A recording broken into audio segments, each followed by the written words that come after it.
episode 171, Ironman World Championship at KONA with Bobbe Greenberg. Welcome to the pursuit of the perfect race. I'm Coach Terry Wilson, and with each episode, I bring stories of athletes to you that share their experiences at races in order for you to learn how to have your perfect race. We will hear stories from athletes of all ages, abilities, and races of all distances. So regardless of where you fit in, there's something in it for you. Thanks for spending some time with me today. Now let the pursuit begin.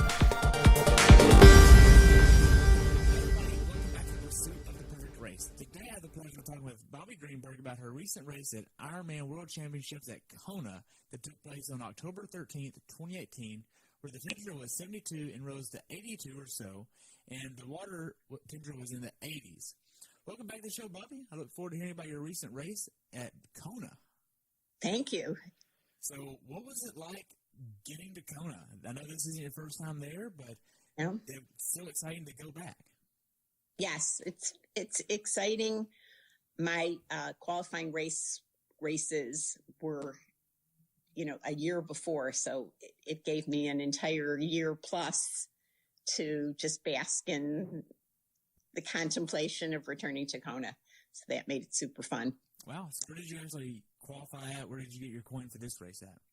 I qualified for the first time in Ironman Maryland, where I had a PR for me at age 71. So I was thrilled about that. And then I qualified 6 weeks later again at Ironman Arizona. Wow. That's awesome. So going into KONA, what was your expectations this time around? I was really excited this time around because I looked at the list of people in my age group, female 70 to 74, and there were 13 women, which was the largest field that they've ever had in the history of the race. So that made it especially exciting for me because leading up to it the past 2 years since I entered the 70-year-old age group, all of my halves, and I did, I think, 4 or 5 in 2016 and another 4 this year in 2017. And then in 2018, I did 4. And in each one, I was the only one in my age group, which just doesn't feel as exciting. There's something, I want to say lame and pathetic, but that I don't mean it to be insulting. It just doesn't have the thrill of when you're competing with other people. That's why we race. So I was especially excited about this race because it was such a large field of very talented women. Good. Because it seems like winning by default is not fun for you. It isn't. It's fun. I love racing. I love racing regardless.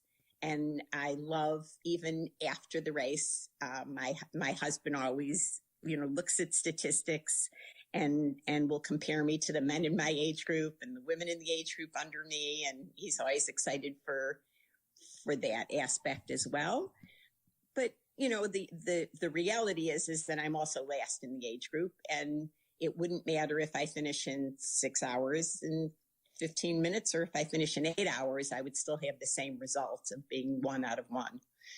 So, there's just something about this race where you're racing against the best of the best the entire day. And that's a pleasure for me. That makes it extra fun. Cool. So how was your training going into KONA this time? I know we had talked about Steelhead and how that went, and how have you been since Steelhead, and what's your training been like? So leading up to Steelhead, I had done 3 halves in a row in 1 month, each 2 weeks apart. So that was the excitement for this year, to see how that would all play out. And it was great and enjoyable and fun. And, but when I finished Steelhead, I acknowledged the fact that I had never run longer than 13.1 mile or biked more than 56 miles, or I don't know. I might have swum longer than 2,100 meters or yards or whatever the distance is, for a half. 1.2 mile, but I didn't do the other things. And so that was a little more than a little concerning to me, the fact that I hadn't done those distances, because every summer I do several century rides just with friends for fun for the day, and hadn't done that this year. So I tried to hustle on hot days to try to get in some longer rides, maybe not 100, but getting in some distance of 60 or 80. But that was also interrupted with family visits and babysitting grandchildren, which I love and wouldn't trade for anything. But it was definitely on my mind that I hadn't done the volume that I've done before leading up to an Ironman distance race. Right. Now, going into this race, did you get any 100-mile bike rides or any of the longer runs in? What was this like? I did. I think I did 200-mile bike rides. And I have a running club that does distance running, and it's actually a training for the Chicago Marathon, which was a week before this Ironman. Right. So the training distances for everybody that's doing the Chicago Marathon, or even most of the people in my running club, is, leading up to that distance. So they have, which turned out this year, 4 weeks before this race, something in Chicago called a Ready to Run 20 miler that runs all along the lakefront one way, goes from the north end of Chicago to a south end of Chicago, and it's a 20-mile along the lakefront run. So I got that in. And leading up to it, my running club, I had a 16-miler and an 18-miler. So I was good in that aspect.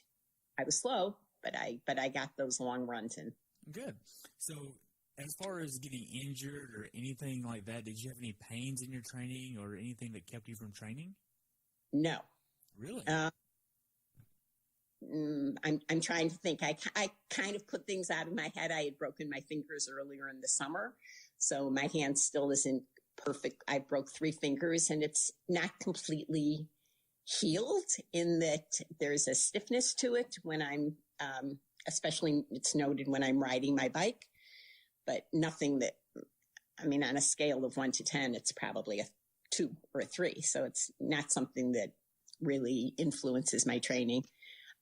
No, I think I was feeling great. Okay. I'm really happy about that.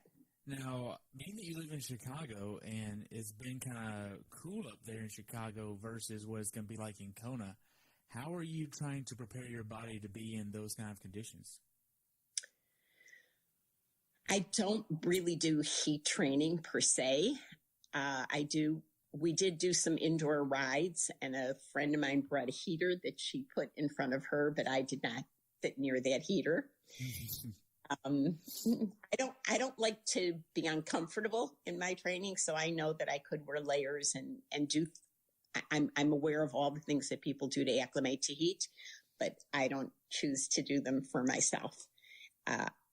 They do have a steam room at the health club that I belong to, so Equinox. So we would go into the steam room for, I don't think I ever lasted more than 10 minutes, maybe 12 total after a workout. And that was about it as far as doing heat training. Although there was at least one long ride that I did where it was close to 90, if not in Chicago, and it's humid in Chicago.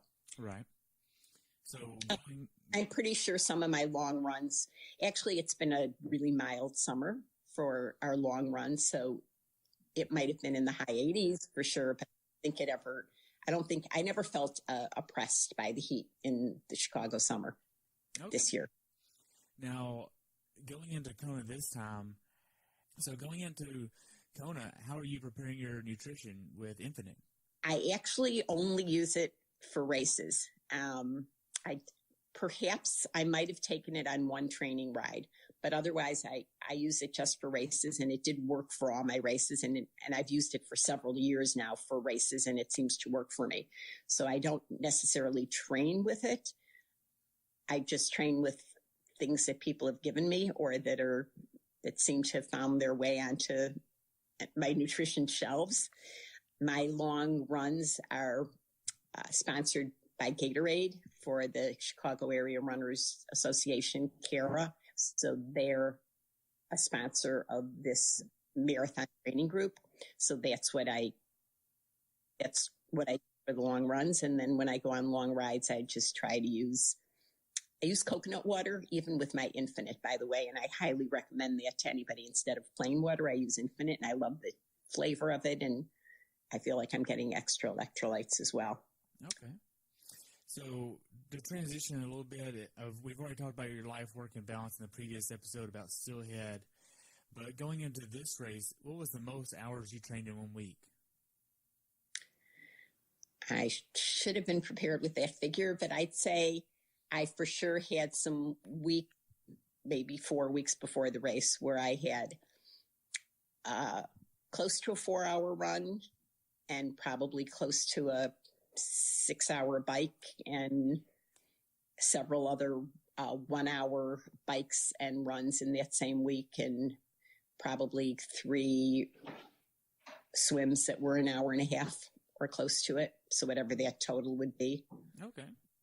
Probably close to 20 hours, I would imagine. Okay. Then you started your taper. Did you have an anxiousness about you during the taper going into this race? Not really. I love the taper. I know some people get uneasy with it, but to me, that's like the gift of all the training. Then you get to chill. Although, 3 weeks before the race, you still have some intensity and some distance, at least in cycling, and even the run. So 4 weeks before I did a 20-miler, and then 3 weeks before I did an 18, and then 2 weeks was a 12, and the week before was an 8 in the runs. So that's pretty much what I've done almost every run, even marathons.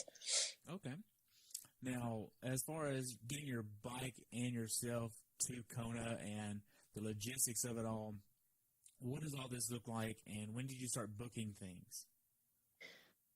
I booked my flight 335 days before the race. As soon as we have United Miles, and as soon as they open up their flights to that date, I think we were flying out October 7th.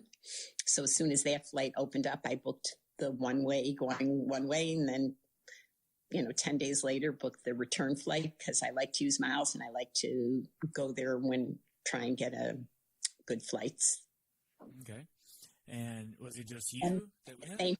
No, I went with my husband, and actually a friend who I train with at my home that we train together almost daily. She was coming here as well. She was in the race. So she lives in my hometown, Highland Park, Illinois. She came out with her husband as well. And we actually stayed in the same hotel that we've stayed almost every other year that we've been there. Wow. And they're it's great.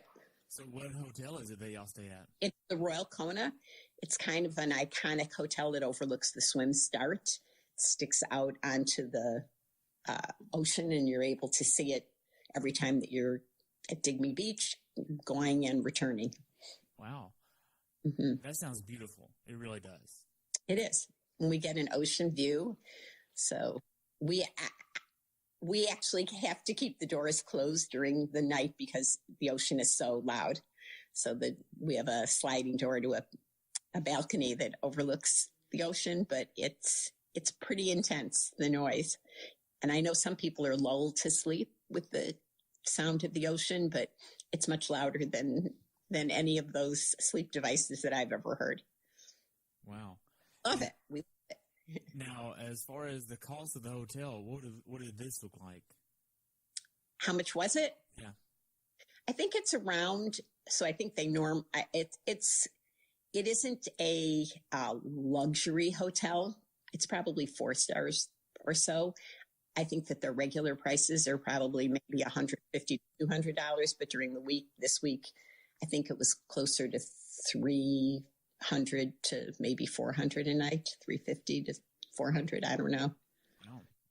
Mm-hmm. Maybe $300. So you got your flights there. Did you take your bike on the plane? I sent my bike through Tri-Bike Transport. Okay. But they picked it up 3 weeks before the race. And then whenever you got there, how was the process of getting your bike when you got there? So the bike is waiting for you. The bike is there on the Monday before the race, I believe, and it's waiting for you in where the expo is, in the same exact place where the expo is. And there's lots of fanfare there and lots of exhibitors there, and that's where Tri-Bike Transport is.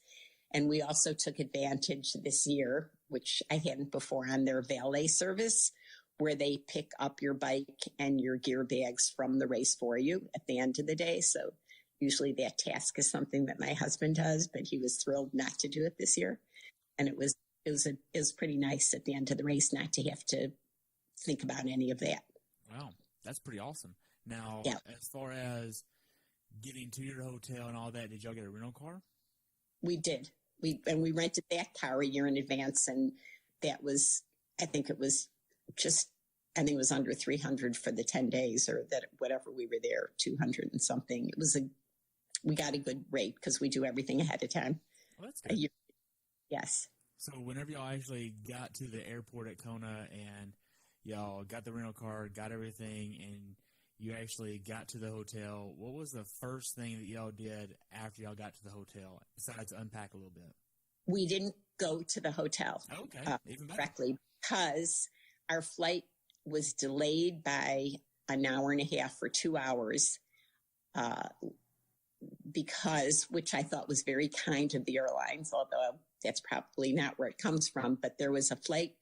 So ours was Chicago, Denver, and then Denver, KONA. And in Denver, they delayed the flight because they were waiting for 20 people from Kansas City that were on a flight that was delayed. And if they didn't wait for them, they had no place to put them, all the people, and get them on the flight to KONA, because they only have one flight. I think they only have a couple of flights a week going out from Denver to KONA United. So they delayed us by about an hour and a half, 2 hours to wait for this other flight. So when we arrived, they have a dinner called Iron Gents and Iron Ladies that is just for athletes that are 60 and above and their family. Wow. Mm-hmm. So the first year that I ever did KONA it was my second Ironman, and it was the week I turned 60. So I remember going to that and thinking, oh, well, I'm like this youngster with these people. And then I get there, and there's all these uber fit athletes that were older than me but very well trained. So it's been one of my favorite parts of the week. Looking forward to it, knowing that I'm returning and seeing people who I know now and who are icons to me in this race because they are so experienced. So where is this event at? It's at the host hotel is the Courtyard Marriott. It used to be called the King Kamehameha. A lot of people call it the King K or King Cam, but I think now it goes by the name of Marriott KONA something. Courtyard's a Marriott in KONA, but it's also referred to by almost everybody there as the King Kamehameha. So it was in a restaurant called the Paddler's Restaurant there. And so we went directly from the airport in my airport clothing, which wasn't the cute outfit I was hoping to wear, to this dinner. And it was just great fun because it's attended by so many people who I've known and look forward to seeing, in addition to the CEO of Ironman and Mike Riley. And I'm trying to think of who else was there. Maybe Mark Allen. I don't know. Now I don't remember because there were lots and lots of social events that I went to all week. Wow. So that's day one before you even get to your hotel. And yes. So this was on October 7th, which is a full 6 days before KONA, the actual race itself. Yeah. What are you doing to fill your time and try not to really overdo yourself before the race during that week? Well, I don't try to not overdo myself. I overdo myself for sure. Leading into the race, even my husband asked me, I had to have a schedule for him to know where I would be all the time because I had a breakfast almost every morning and something I didn't have one free evening or one free morning until I didn't have it the whole week. Wow. So busy, but busy. Yes, but I thrive and I love I think two of the reasons I race. One is because I love being outdoors or train or race, and the other is because I love the social activity. So this gives me energy. I guess I'm an extrovert, someone that's what my daughter said, that extroverts thrive on that kind of social interaction. And I do. And it was even so bad that I was super tired one day as we were coming into our hotel. Out of the corner of my eye, I saw this guy, and I almost was going to just walk past, and then I couldn't resist because I knew that once I turned to talk to him, I'd get more energy, and it was time for me to go to sleep, and I wanted to just be quiet, but I couldn't help myself. Who was it? He was, this is interesting. His name is Scott Rigsby, actually. He is a double amputee, and he has finished the race. In fact, in 2011 or 2013, I could hear him in the dark as we were, coming back on the run, and I could hear his prosthetic limbs click, click, click, click, click along, coming behind me and gaining speed on me. And I'm running, walking, doing whatever the shuffle that you do in a marathon of an Ironman. And as I heard his clicking, I knew that there was only one person that could be making that sound as he was gaining on me. And this is funny. So at the time, he had a friend that was out there I'm thinking it's someone he knew. Maybe it's not someone he knew, and I don't know that. But someone was on a bicycle and saying something about, "Oh, you're doing good. You're doing good." And I'm an English teacher, and I turned to them and said, "It's doing well. He's doing well."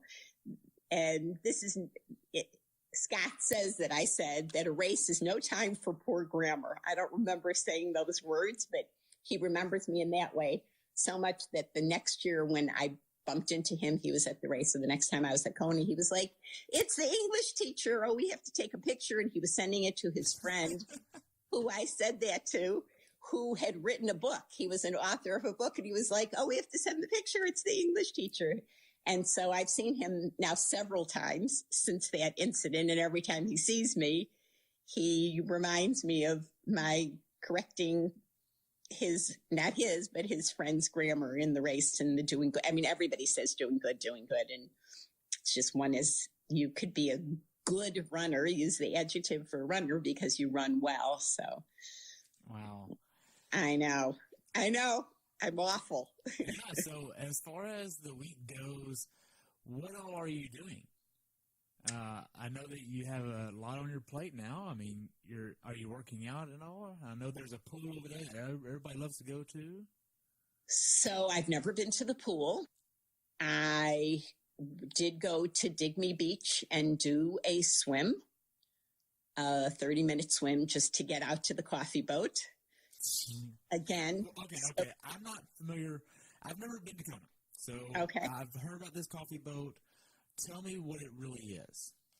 It must have a name that I don't know what the boat is, what type of boat it is, but it's not like any boat I've ever seen. There's something very ancient looking about it that's cool in a really cool way. And it took me, I swam for 30 minutes. So it was 15 minutes to get out there to the coffee boat. I think my pace was a 2:37 per 100. Because I looked at my watch to see what it was when I went out there. It took me a little bit shorter to come back by a few seconds only. So you swim out there, and they have these little tiny 1 ounce little cups of coffee, KONA coffee, that they serve you, and you hang onto the boat and drink the coffee while you're there. This year, they also had what looked like a couple of large floating rafts that were right nearby that people were taking selfies on and taking selfies with their phone. Yes, it's like it's like being in a bar, like a pickup bar, where people are just hanging on the boat or hanging on these rafts and sipping their coffee. Wow. Was the coffee good? Well, so it's funny that you asked that, because this particular day, which was the Thursday before the race, I think it was, they ran out of coffee. So they were serving some sort of an electrolyte drink in the little cups instead. So that was fine too. Wow.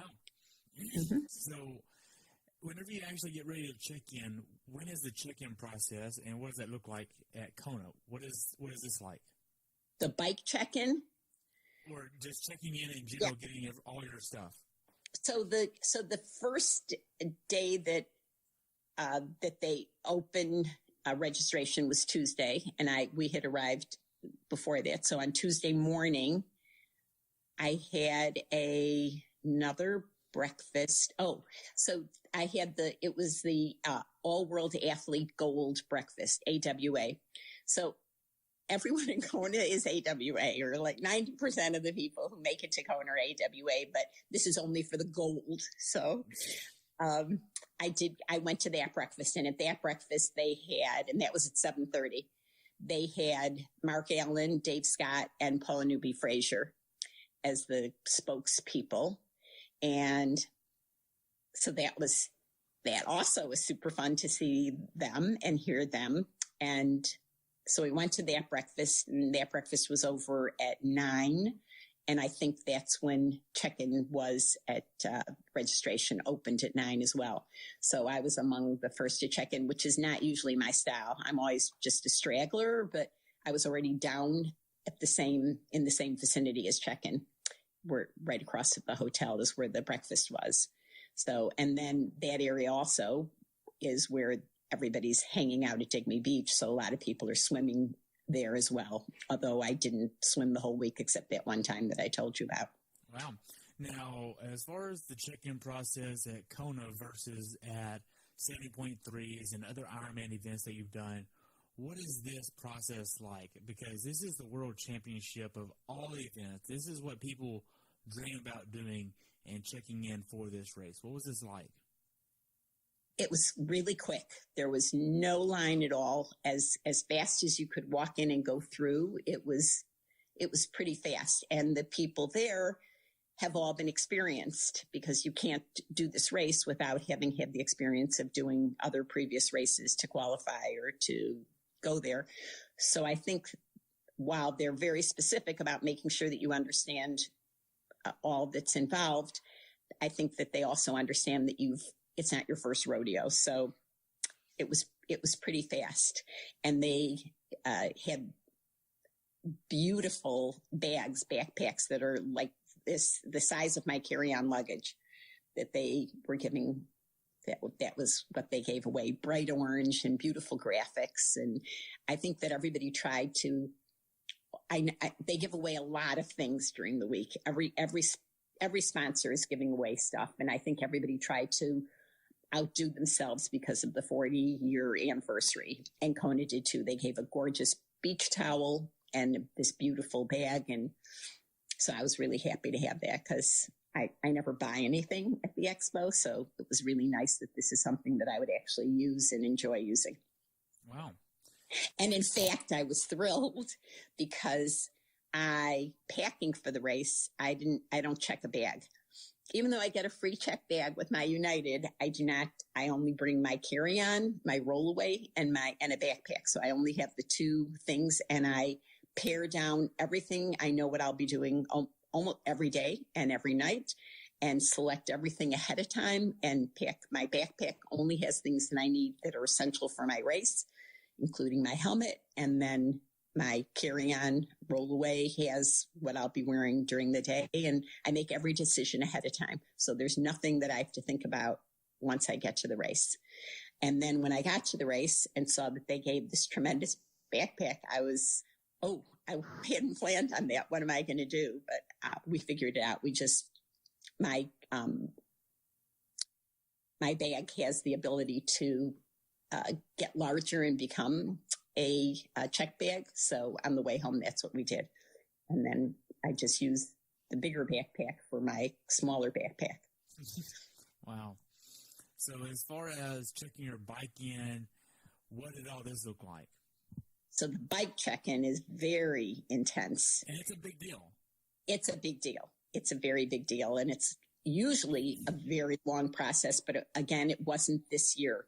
So I had on the morning that I was supposed to check in between, they give you according to your number, and I had a low number. I was supposed to check in between 11:30 and 2:30, and had hoped to sleep in that morning, and then got a call early in the morning that there was going to be a team picture, and it was like 45 minutes before the team picture was supposed to be, and I didn't realize that they were doing that because I had turned my phone off, hoping that I'd be able to sleep in that morning.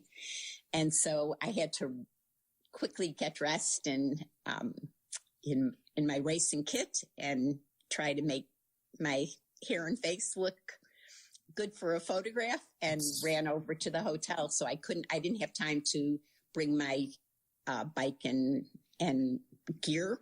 So I just ran over to the hotel to take the picture, and then went home and packed up all my things for a later check-in.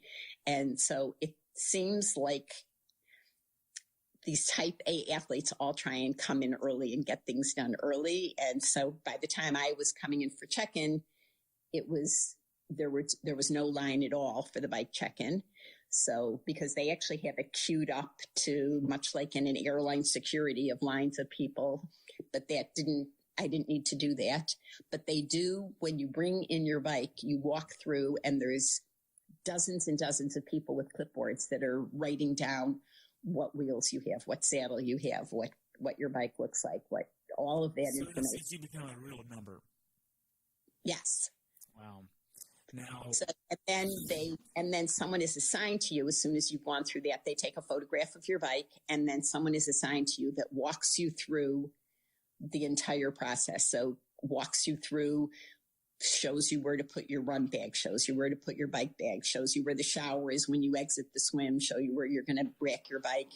They go through it with you very carefully and make sure that you understand where you're going to be and where you need to be for the race. Wow. Mm-hmm. Now, this isn't a normal transition rack like we're used to seeing over here in the U.S. This is actually like a ground-based rack where you slide one wheel in and it just stands up.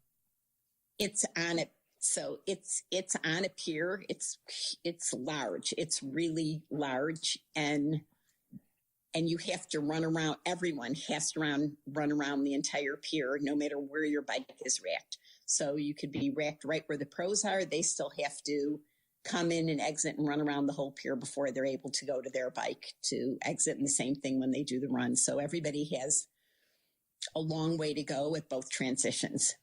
Wow.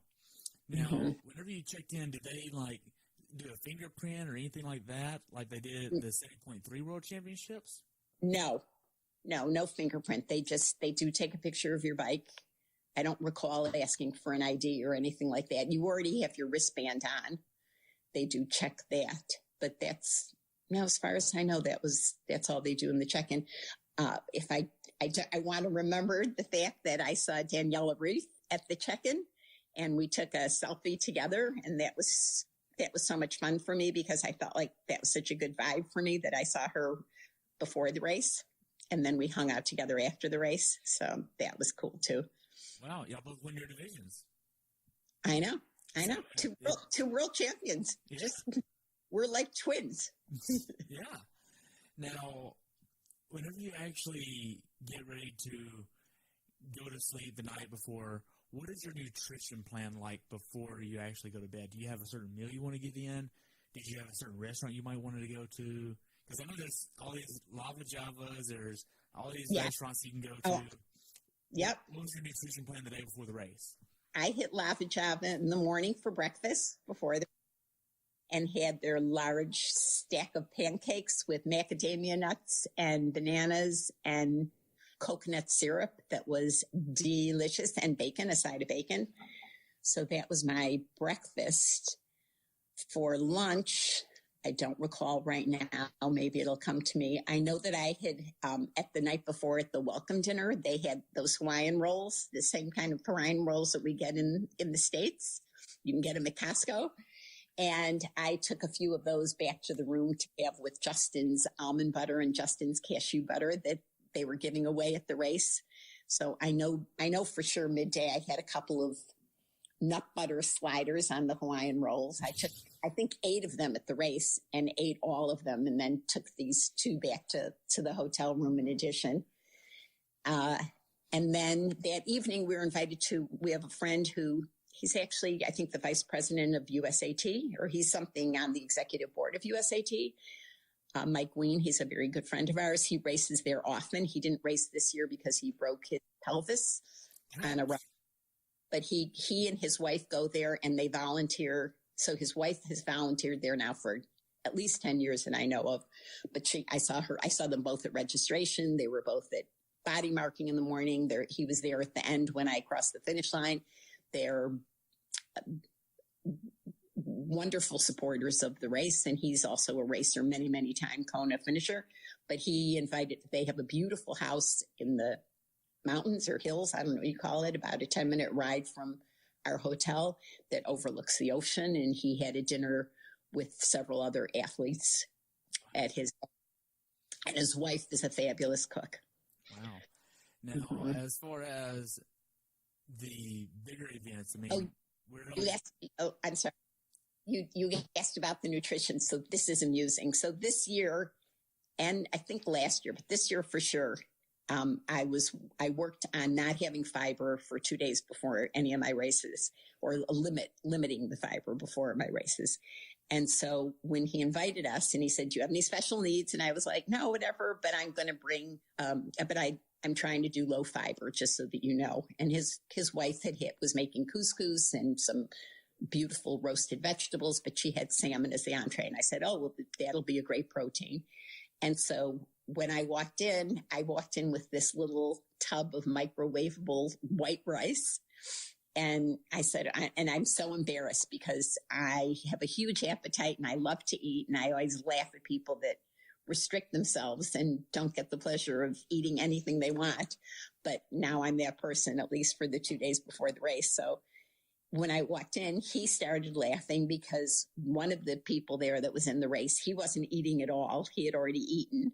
And another was someone who brought in a sandwich from outside because every time she does the race, she always has a sandwich the night before. So all the other people were eating all this delicious food, my husband included. And then the 3 athletes that were there were all being lame. And I did eat the delicious salmon that his wife made, though. Wow. Yeah. That's what you get for being type A athletes. Wow. Yes. So were you at the expo whenever Ben Miller and all of them delivered the package to Chris and Erica? No, I wasn't. Although I saw Chris and Erica every day. I walked there.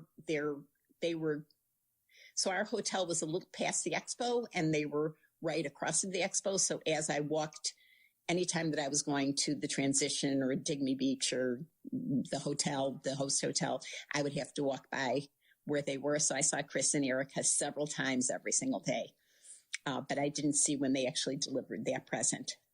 Wow. So whenever you actually went to bed the night before the race, did you sleep much, knowing that this is like your big event of the year? So that night wasn't terrible, but leading up to it that week, I had a lot of sleep issues, and I don't know why. It's very unlike me to, I shouldn't say it's unlike me, but it was something that was definitely a concern to me, that I was getting much less sleep than I wanted. I don't know why. I was getting up early in the morning, 4 in the morning, and then couldn't fall back to sleep. And I usually love to sleep in the morning. That's usually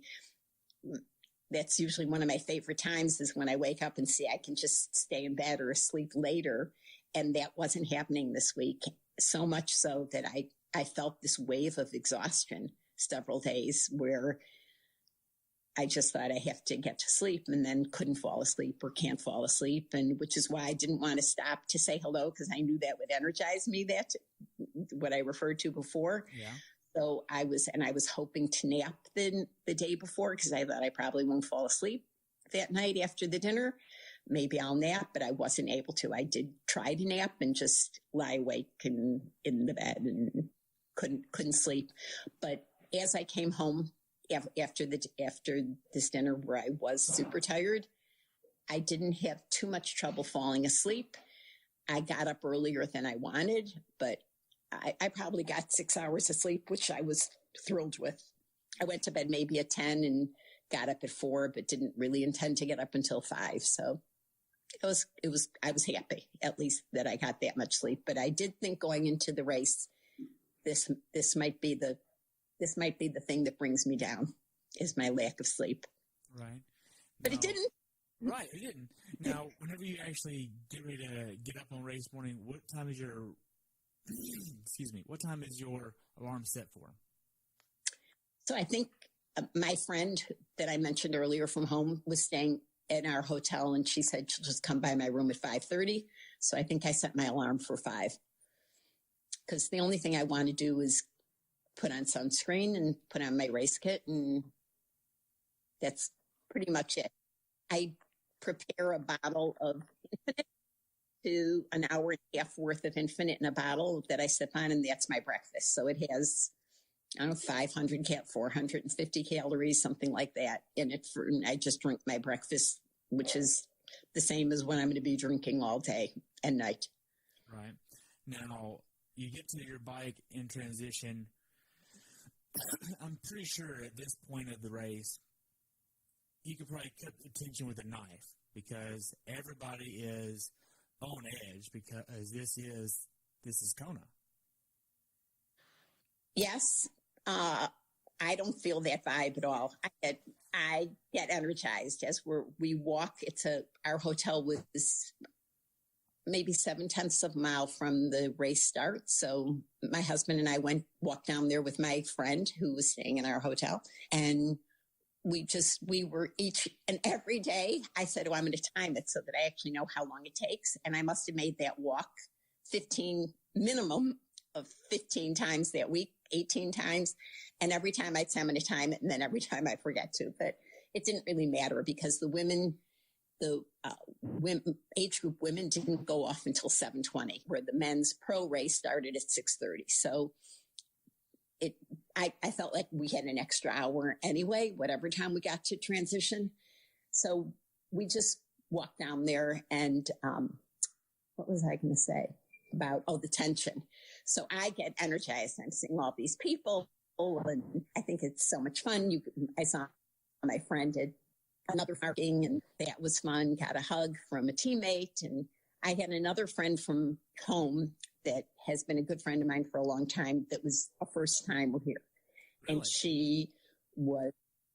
she was very nervous or anxious. She's actually, she just recently retired, but she's an emergency room doctor. So I feel if anybody knows how to handle stress, it should be her. But she was, it's the first time. It's a daunting distance. Every Ironman, a full Ironman, is pretty big undertaking, and it's a long day, and you don't know what it's going to bring. And she had reasons to be concerned. There's no doubt about it. So she kept wanting to stay with me as reassurance, or to get my positive energy or my relaxed vibe, whatever. So I was happy to be able to do that for her. And it just made it fun for me too. Wow. Now, as far as your PSI that you're putting in your wheels, I know you used 100 at Steelhead. What are you using here? Same. And Same. For your calories per hour that you're wanting to get in for this course compared to Steelhead at 250, is it the same here, or is it different? Same. 250 per hour.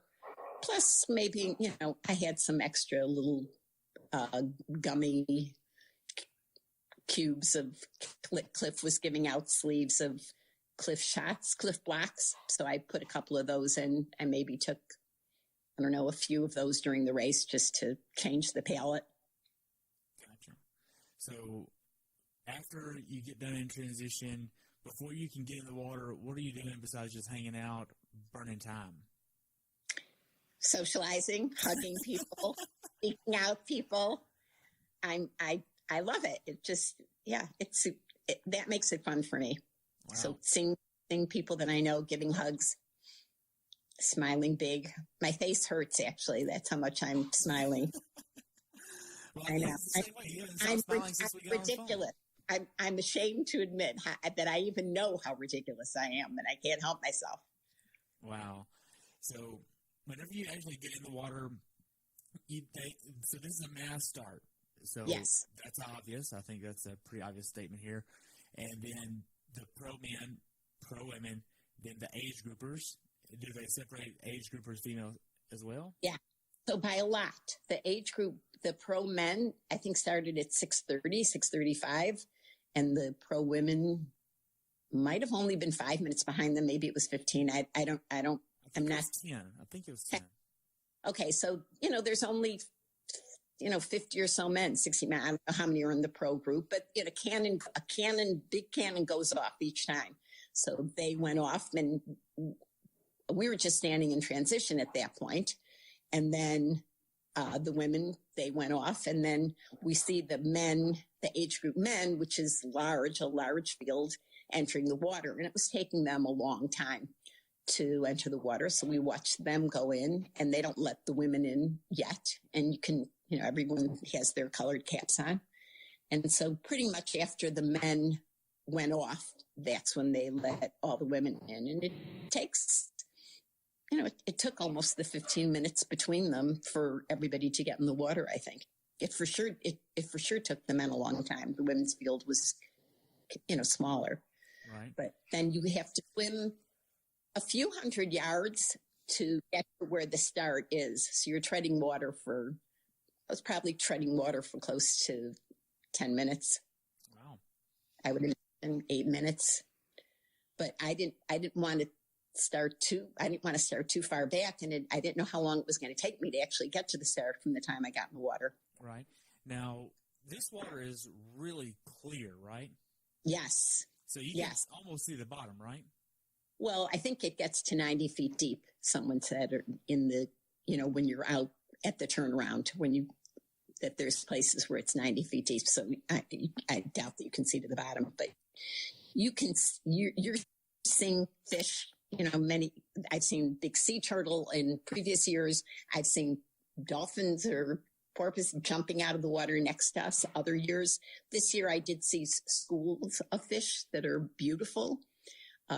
And some floral life that's beautiful, but it's deceptive how deep it is.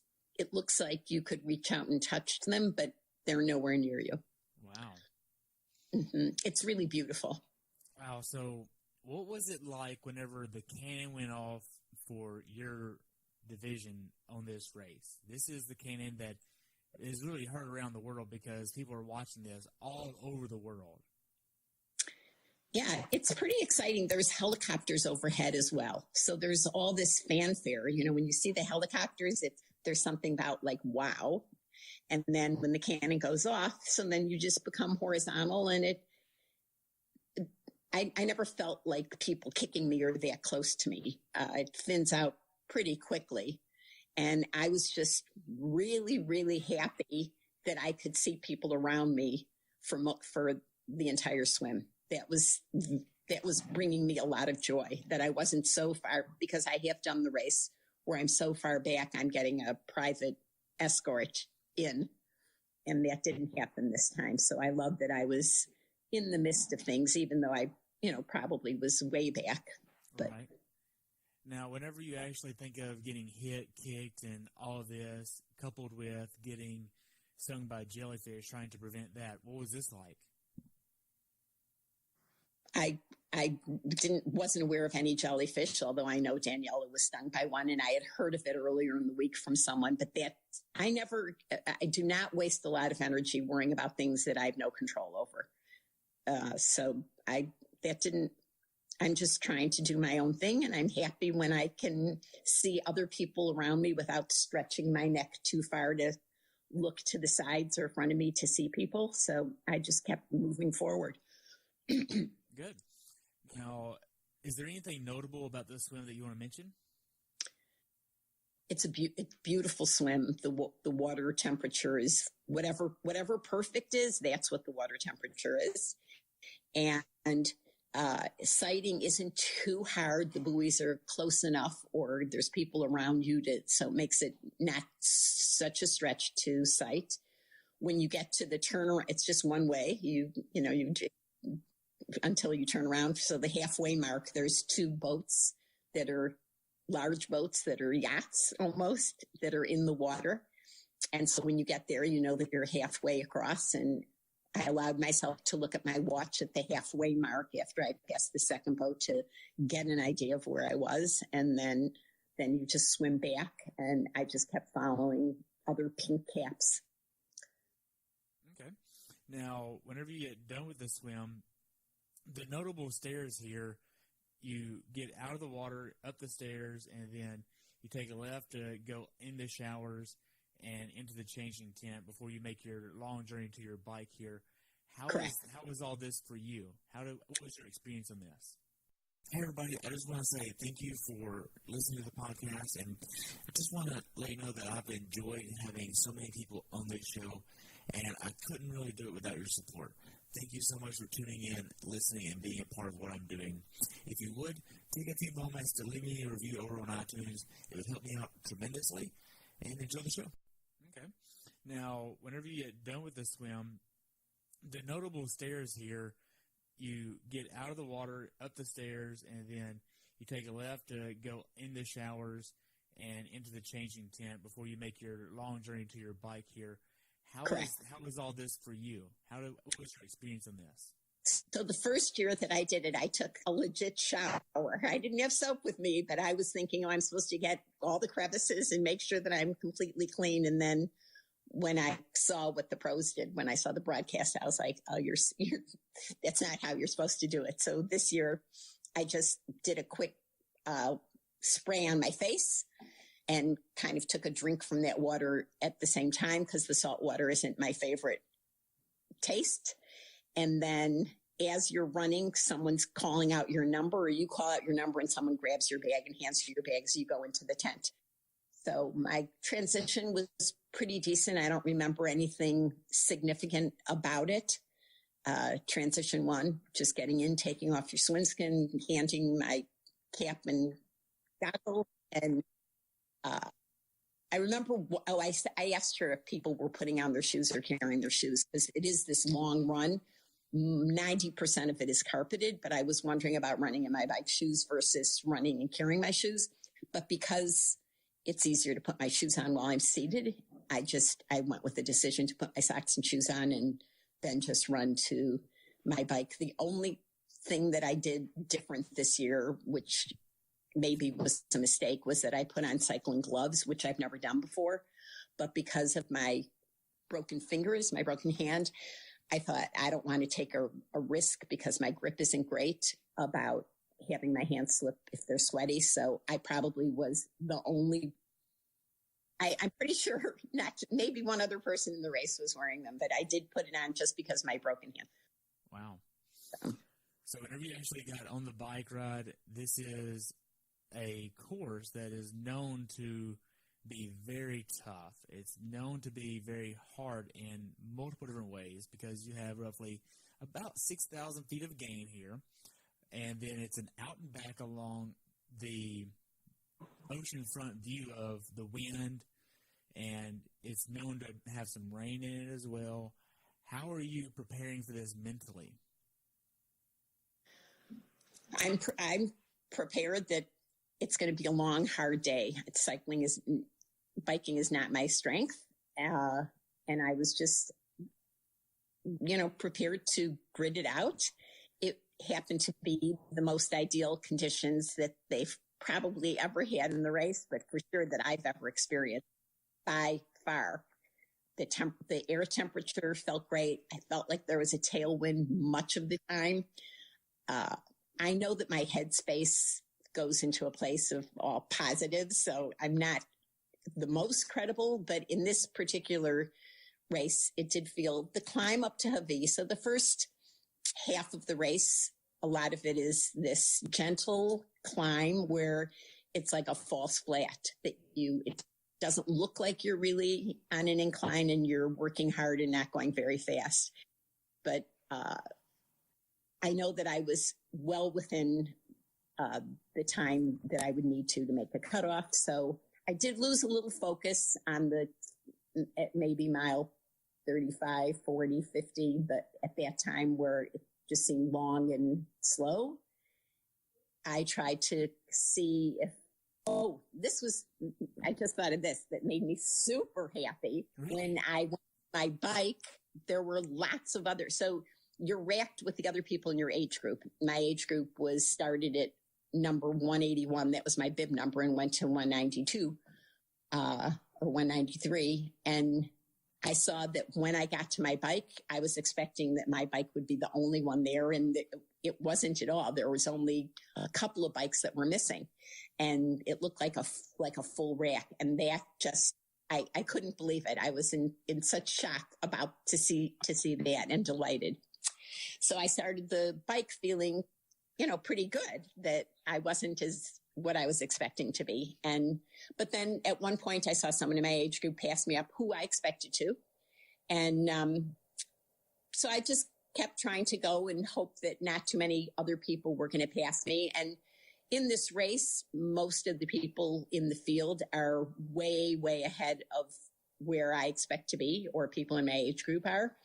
And we're pretty much alone the whole day. So when someone did pass me, there was plenty of time to see what their numbers were and if they would be in your age group, in my age group. At least I'm looking at that. Wow. So other than this one person that I saw, I didn't see other people pass me. But, at an aid station, it could happen. And I felt like then a few people were passing me at this one place where I noticed that I had lost my focus, because I saw that people were passing me, and I was like, you got to get your head in. And as soon as I made the turn at Javi, which is, I think, mile 59, then you start heading back down. And oftentimes I've been going downhill, and if the winds are so bad that you're going 9 miles an hour, even though you're going downhill. And that wasn't the case. These were all, I looked down many, many times on the second half and was going over 30 miles an hour. Wow. So I was laughing out loud to myself that this was so fast for me. And it just seemed like there was so many downhills and so much speed and none of the wind, none. So that usually you'll come around and all of a sudden you'll get these gusts of crosswinds that are a little scary, where you really have to make sure that you're centered on your bike well.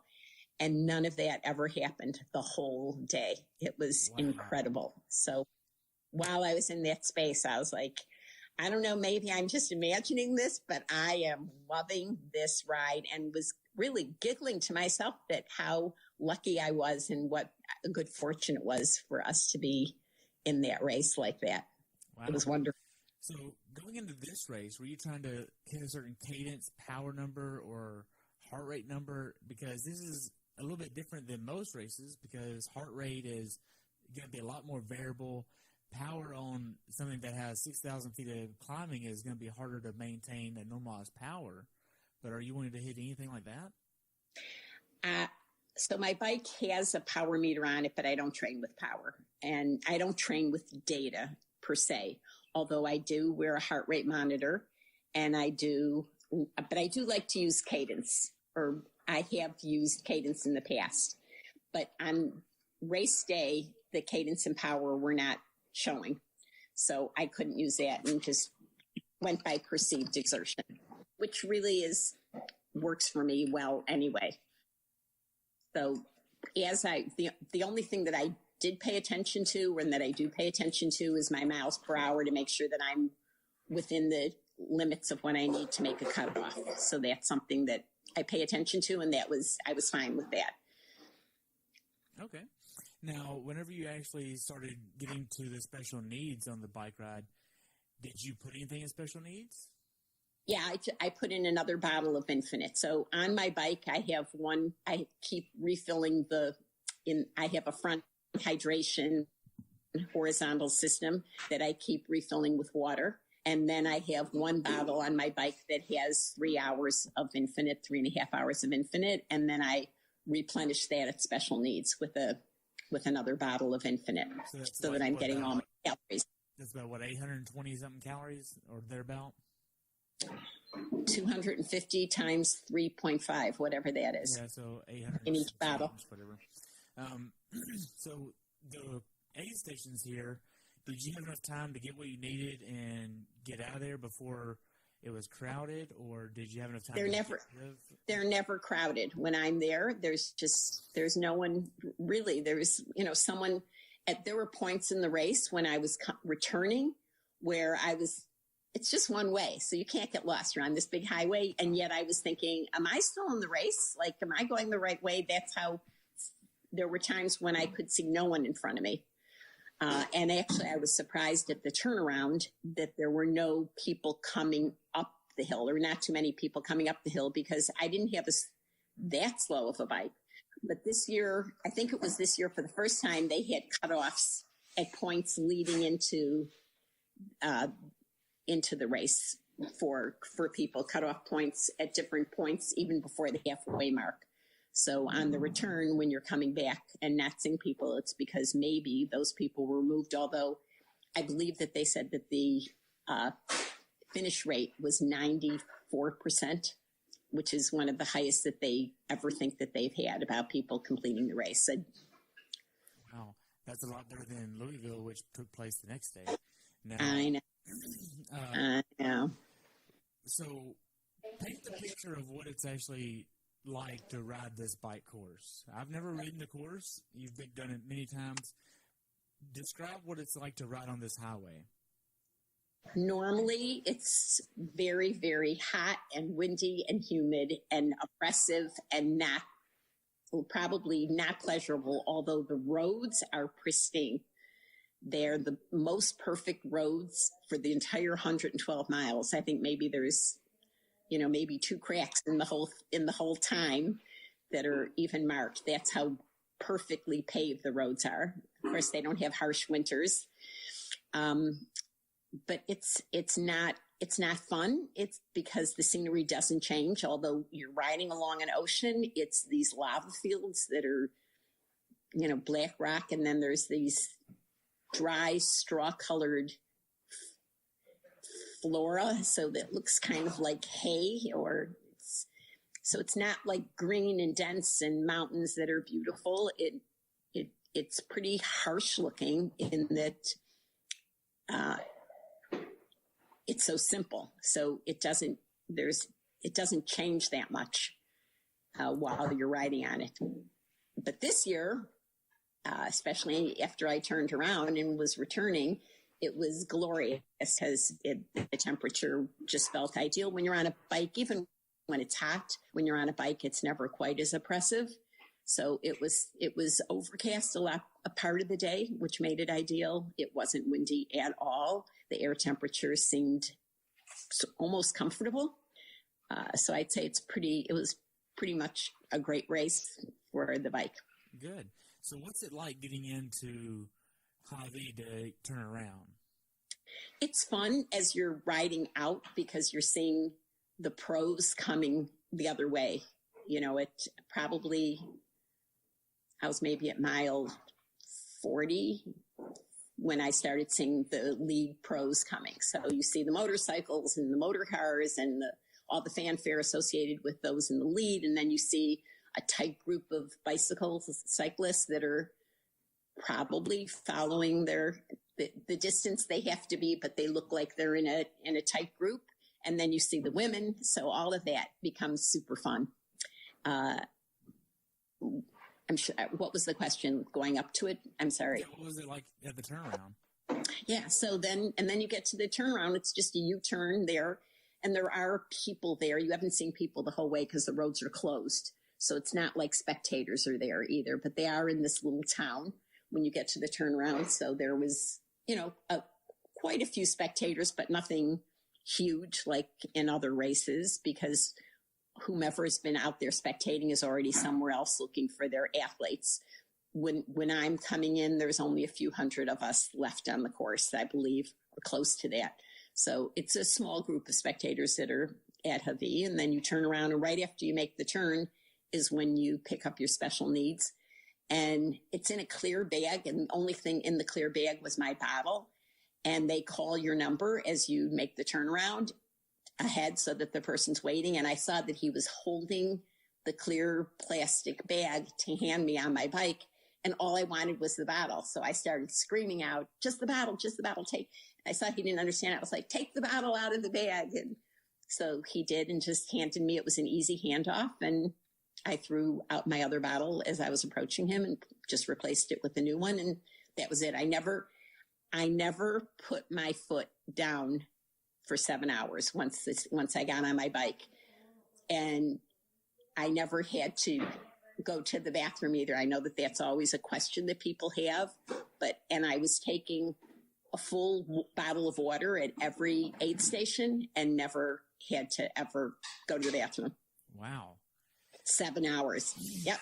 Now, after interviewing nearly 170 people now, what is it like for you getting to mile 80? Because I know 56 is technically the halfway point of an Ironman bike ride, but it's known that at KONA, the halfway point is at mile 80. How was this for you? So I remember in my mind thinking when I got to 90 at a previous time that I was in KONA, I don't remember which one, but I remember thinking I'm at 90 and thinking to myself, wow, you're not even going to make the cutoff now, because I was going so slow. So this time I was going way faster than I could ever have imagined, and was looking at my average speed and was averaging over 16. And I was like, this is great. I'm having so much fun, even though it's not what I do halves in, but I was very happy here. And then I remember, we'll wait till you get to 90. So for some reason that was in my head. And then I got to 90 and I was like, nope, still going strong, still happy. So the day just couldn't have been nicer for me on the bike there. Wow. So as far as your mental state towards the last part of the bike ride, were you fighting any demons, or were you pretty good? I was happy to get off the bike, don't get me wrong, but it was like, it seemed like the second half was happening so fast that my mental state was just exhilarated. Like, this is really just going by so quick, especially because the first half, I felt like I was slogging along, especially that second, the mile 30 through 60, 59 felt like it was not so fun. And this turned out, I was delighted. I can't express it enough how happy I was. Good. Now, as far as the bike goes, is there anything you tell someone to be aware of that hasn't done this bike course before? No. My bike is just an entry level P2, mechanical shifting.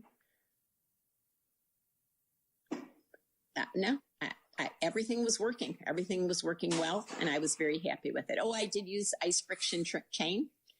Want to get in a plug for them, because that made it easy too, I think. All right. Now, the last mile or two of the bike ride, what you start seeing is a little bit different here, because you start seeing some crowds and you start seeing a little bit more people. What is it like getting back into town? I kept waiting for that to happen. I was thinking, because the run course goes out on the same street. And I was like, where are the runners? Like, then when it was getting to, I'm thinking, I can't remember, the Energy Lab, there's 9 miles left, 6 miles, like, where is it? So as I was getting closer, I kept waiting to see, where's the running already going to be? And it seems like I'm running long when I'm out there. And so finally, when I started to see the runners, I was so happy, because I knew that the finish was not that many miles, although, of course, the last few miles are always much longer than you expect. But I was definitely happy when I started to see the runners, and was thinking, whoa, they're out here in the heat, and that has to be hard. Right. So you get to T2. How does T2 go for you? Because you have to you head off your bike, then you run all the way back around to get back to the changing point. What is this like? So T2, as I came in, and you're, going pretty fast down, it's like a downhill into this transition area. And I'm like, whoa, am I going too fast? Am I going too fast? I don't, isn't there a no pass zone here where I'm supposed to slow down? But I didn't see any signs like that. And, it's all relative about how fast I was going. But then I got into, someone's there to take your bike from you as soon as you get in. And I remember thinking then, should I take my shoes off? Should I run in my shoes? And as I handed off my bike, I saw that same Scott Rigsby. And I, as soon as I put my feet down, it was like, oh, wow. Wow. To just walk. And he has 2 prosthetic legs, and he's standing and so comfortable. And I'm trying to move on mine, and it didn't feel so great.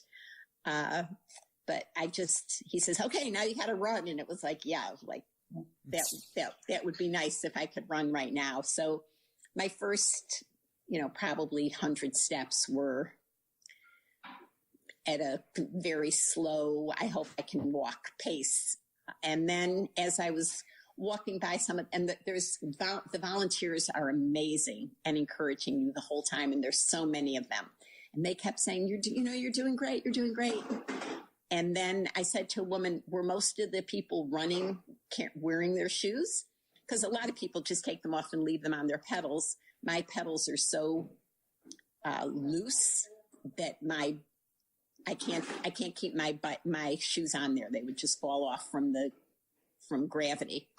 So at that point, she says, it might feel good if you take your shoes off. And so I listened to her. I stood there and held on to the fence and took my shoes off. And she was right. As soon as my shoes were off, my feet started feeling much better just running in my bare feet, wow. in my socks. So at that point, as soon as I did that, I felt like I could run a little too. So, and as I had mentioned, it's a big transition. So I started to kind of run to my bag, and they call out your number and someone hands you your bag. And then I came into transition, and there were probably a dozen volunteers in there that were doing nothing. There was just a few people in there, athletes. And as I was coming in, I also heard them say the number behind me, 190. And I knew that was someone in my age group. So I heard them announce to get her bag. And I knew there's someone else in my age group. Like, and as I sat down, what are we doing here? Yeah. Hey, right. And they said, right. And they said, can we help you? And I said, I actually need 2 people to help me because I have a headlamp, a really lightweight headlamp that throws a lot of light though. And you need it on that course. The course in the dark is pitch dark. Wow.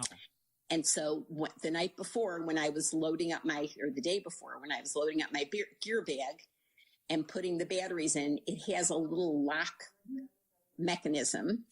Because if you just touch it, the light goes on. So in earlier years, I had experienced where the battery was already on and the light was already used just sitting in my gear bag. Because if you just touch it the wrong way, it goes on. But this one has the ability to lock, but it wasn't working. Every time I went to lock it, it like beeps 3 times, but then it didn't lock. It would still, if you touched it, the light would go on. And I didn't want to take a risk of having the light burned out all night long while it was in my gear bag. So I took the batteries out of it and thought, I'll ask a volunteer to help me during transition, or I'll do it myself. But I can't risk being out there without a light. That's how dark it is. And because I'm so clumsy, I'll admit it. So I asked someone, can someone do that? And then she went, okay, well, I have to get my glasses. I said, well, then can someone else please, help me? Because I know how my friends make fun of me if I have long transitions. So not for myself as much as I can't stand the ridicule. So I asked if someone else could help as well. And, but the same woman said, oh, I see how to do it. And so she was fiddling with it and trying to get in the battery and close it. So that took a while, but I also, not a while, but I also took it's called a Gym Boss, and it has the ability to count seconds. So I had that pre-programmed if it got bad in the run, that I'd be able to program a walk run if I needed to. So I brought that as well. And then I have 2 flasks that have an hour and a half each of Infinite in them. So I had that. and some Hot Shot. It's for cramping. Right. So have you used that before? I have used it before. Yes, and I used it to right. Yeah. That is absolutely, like, I've heard people with horror stories of how bad that tastes and the aftertaste, but it does the trick. It does. And so, and I told you on the last podcast too that I brought mustard. So I had packets of mustard in my, so I wore a little, my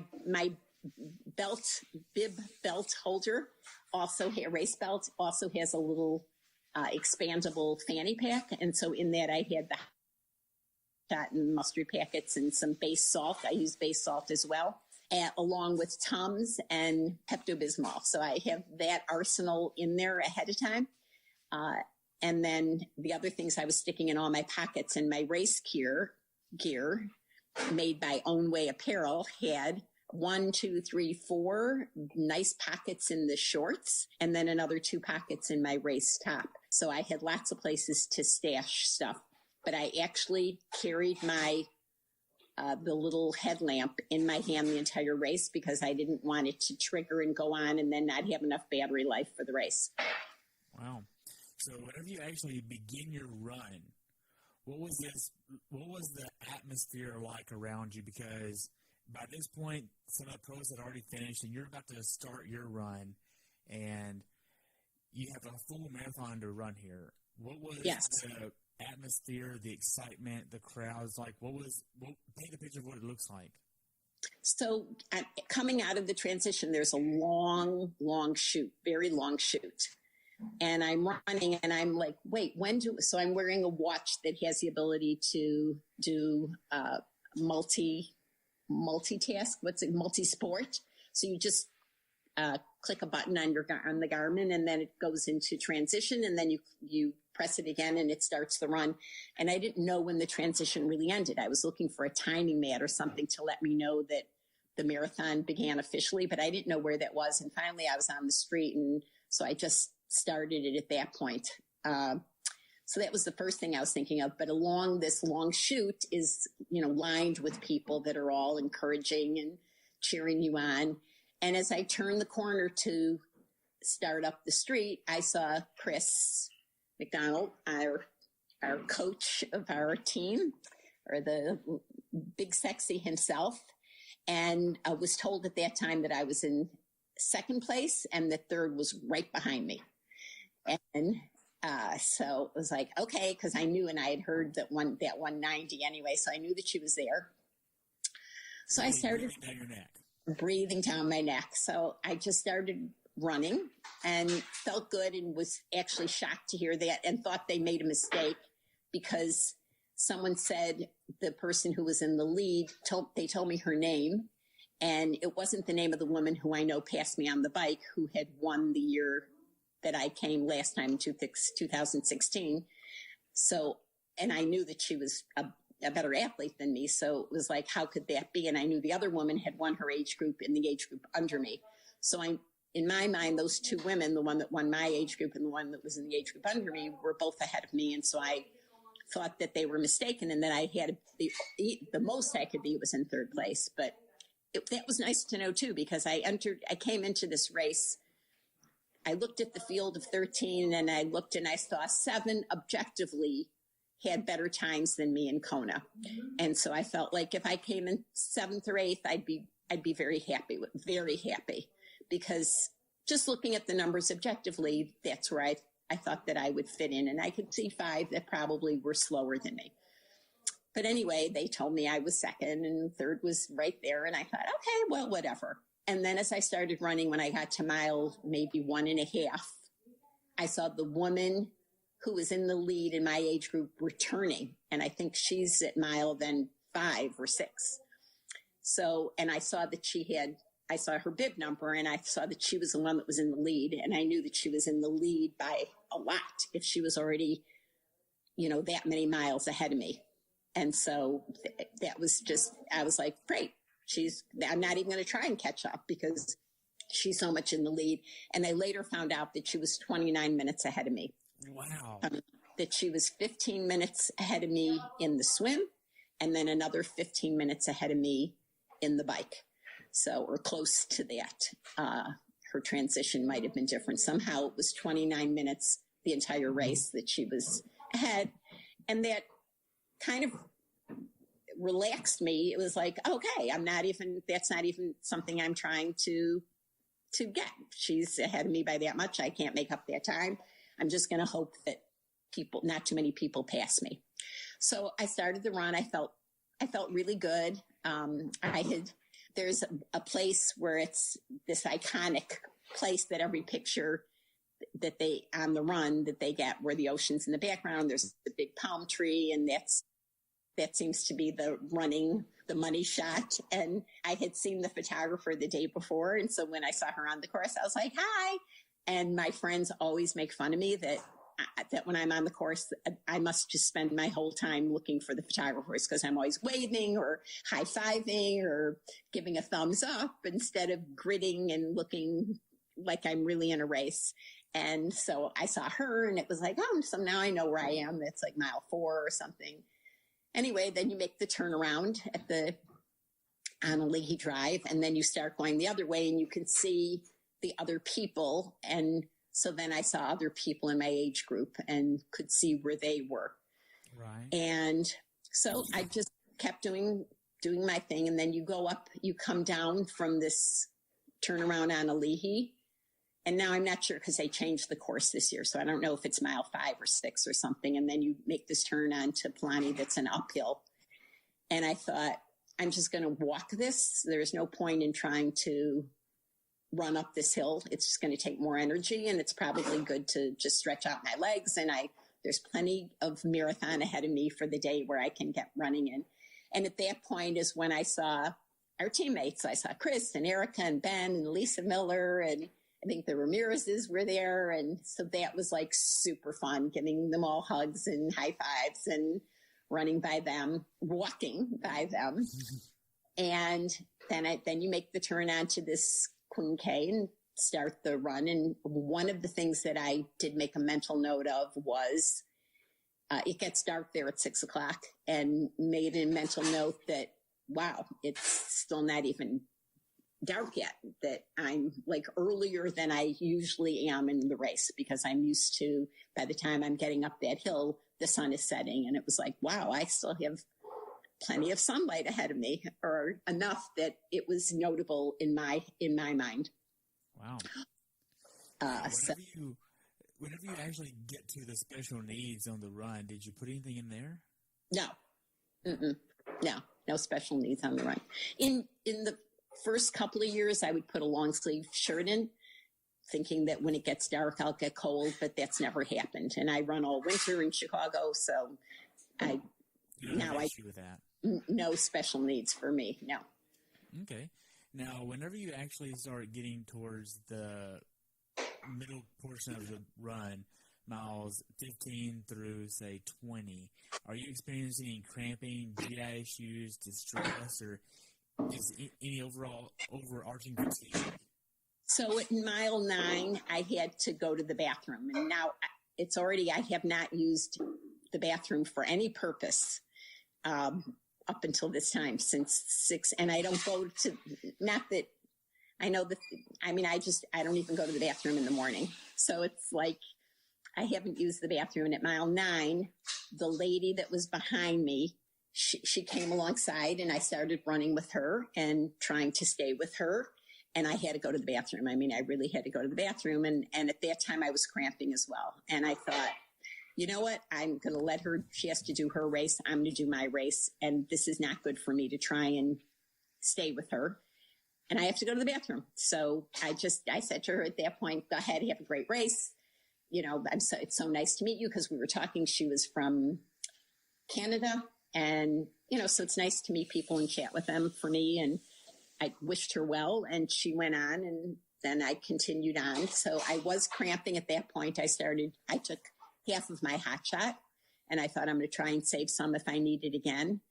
And then the next time that I was experiencing it, I took some mustard, a little packet of mustard, because I kept wanting to save the hot shot if I really needed it in an emergency.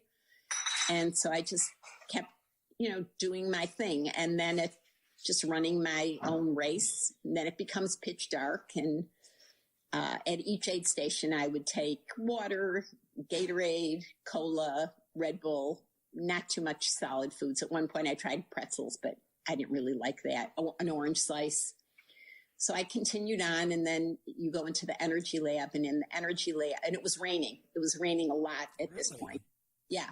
And the rain, my headlamp was doing like funky things. It's like the raindrops were like super glittery because of the headlamp shining on them.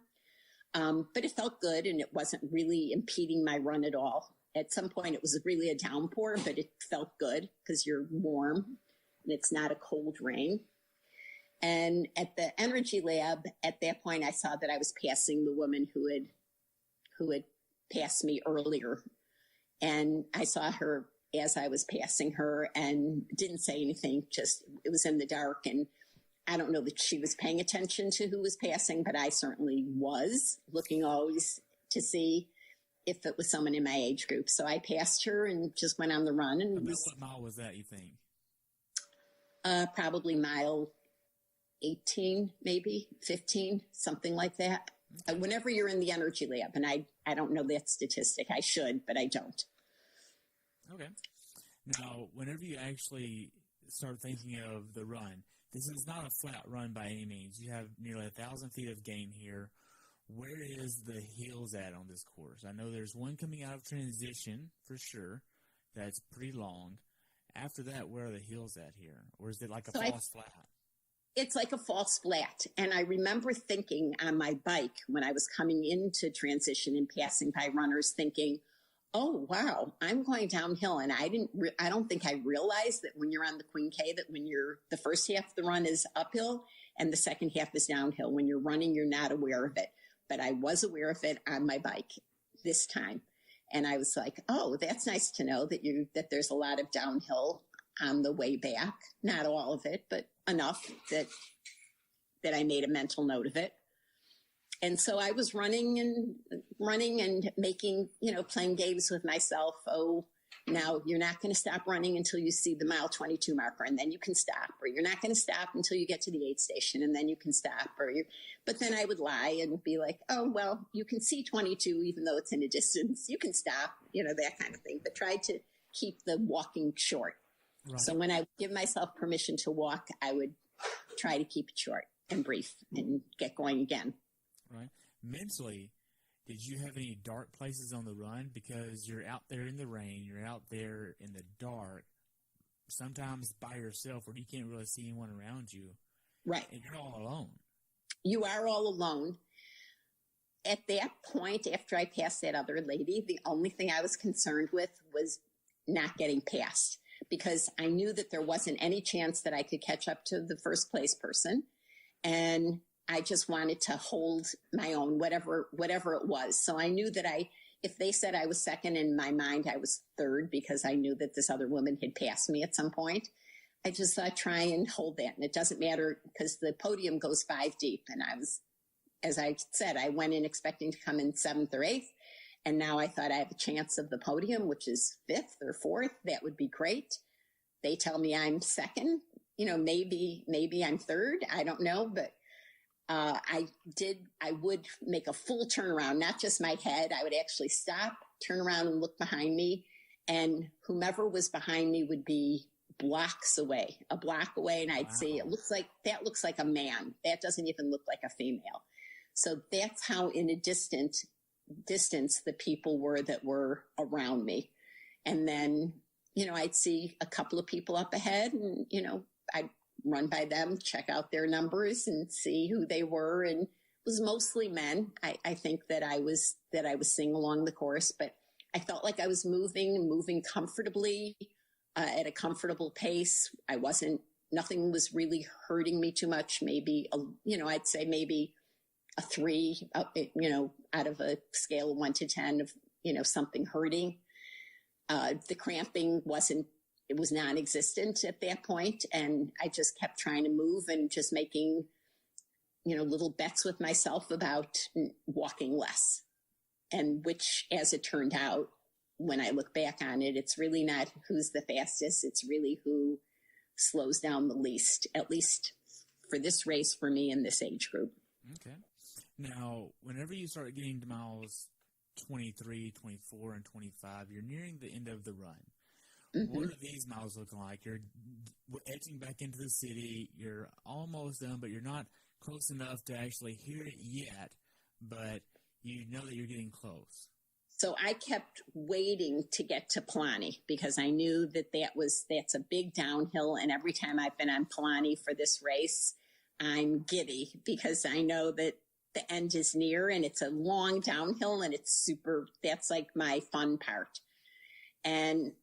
But the couple of miles leading up to it, it's like there's these stoplights and it's like, is that next one Palani? I'm asking spectators, is that one Palani? And so the last couple of miles, probably from 22 to 24 till I think is when Palani appears, or close to that, seemed long, but I was feeling good. I wasn't, I've had other times where your stomach just doesn't feel great. You feel a little queasy, but I was feeling really good. And so I was pretty happy with how I was feeling. Wow. So, and then I made the turn on Palani and started running downhill and was feeling, wow, I'm on Palani, but then you have to make this left turn. So it's like, as soon as you're on Palani, then you can almost see Alihi Drive and you can hear the sounds of the finish and you're almost there. And then they divert you off to the side and you have to run around before you get down to enter the finisher chute, which is the longest mile in any race I've ever been in. Every time I do it, it's like, this is only supposed to be a mile or a 1.2, and it sure seems longer. So as I made the turn onto 25, and there's like a timing mat right there at 25, I see out of the corner of my eye, and it looks like it's bib number 185, who I had seen earlier that day. That was 29 minutes ahead of me. I didn't know that at the time, but I knew she was way ahead of me. And I saw her out of the corner of my eye and saw those numbers. And then I just started running pretty much as fast as I could run. So hold on. You got to mile 25 of the run, and then that's whenever you realized that the person in front of you in your age group was literally right in front of you. Correct. And that's whenever you said, okay, now it's all about heart. It was actually as I was passing her, the numbers are stamped on your arm and they have those big tattooed numbers, the tattoos. So it was pretty clear that that's who I was passing, at least in my brain. I was like, I'm pretty sure that's who first place is right there that you saw going in that other direction. And I think you're passing her right now. And I will say this, although my times are nothing to brag about on the run.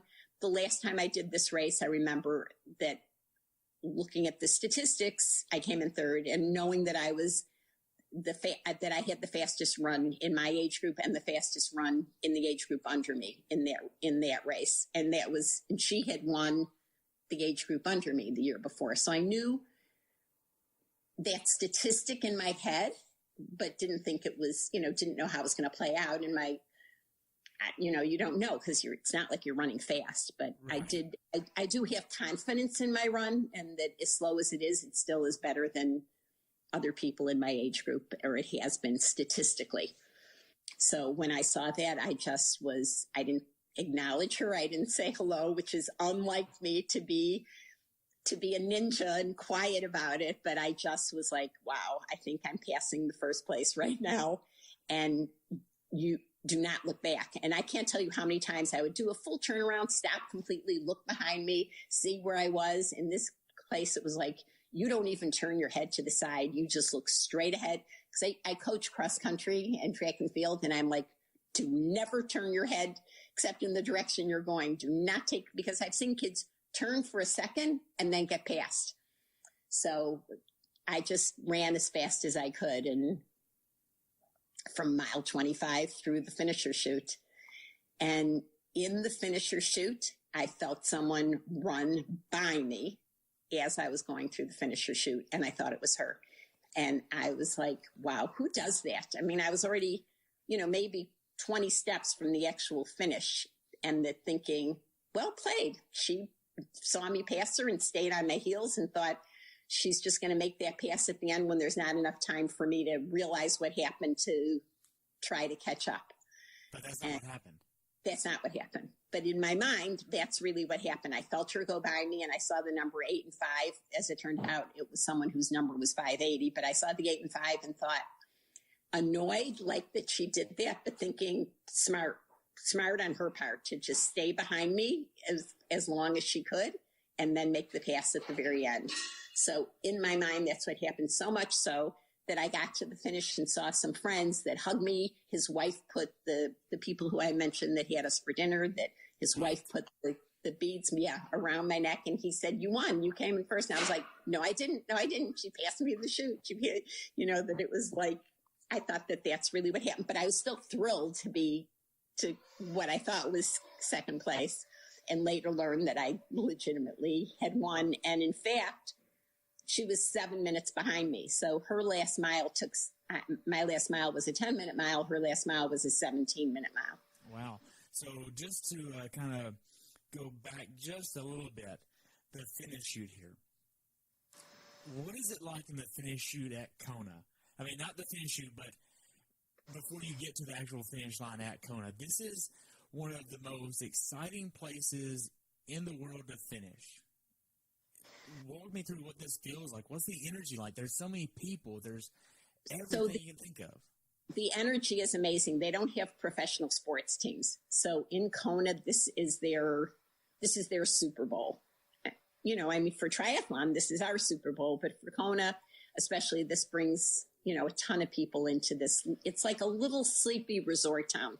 It's so, if you saw it, Digby Beach is this tiny little beach. Like, everything seems like it would be this big place, but it isn't at all. It's like little resort shops in a sleepy little seaside town.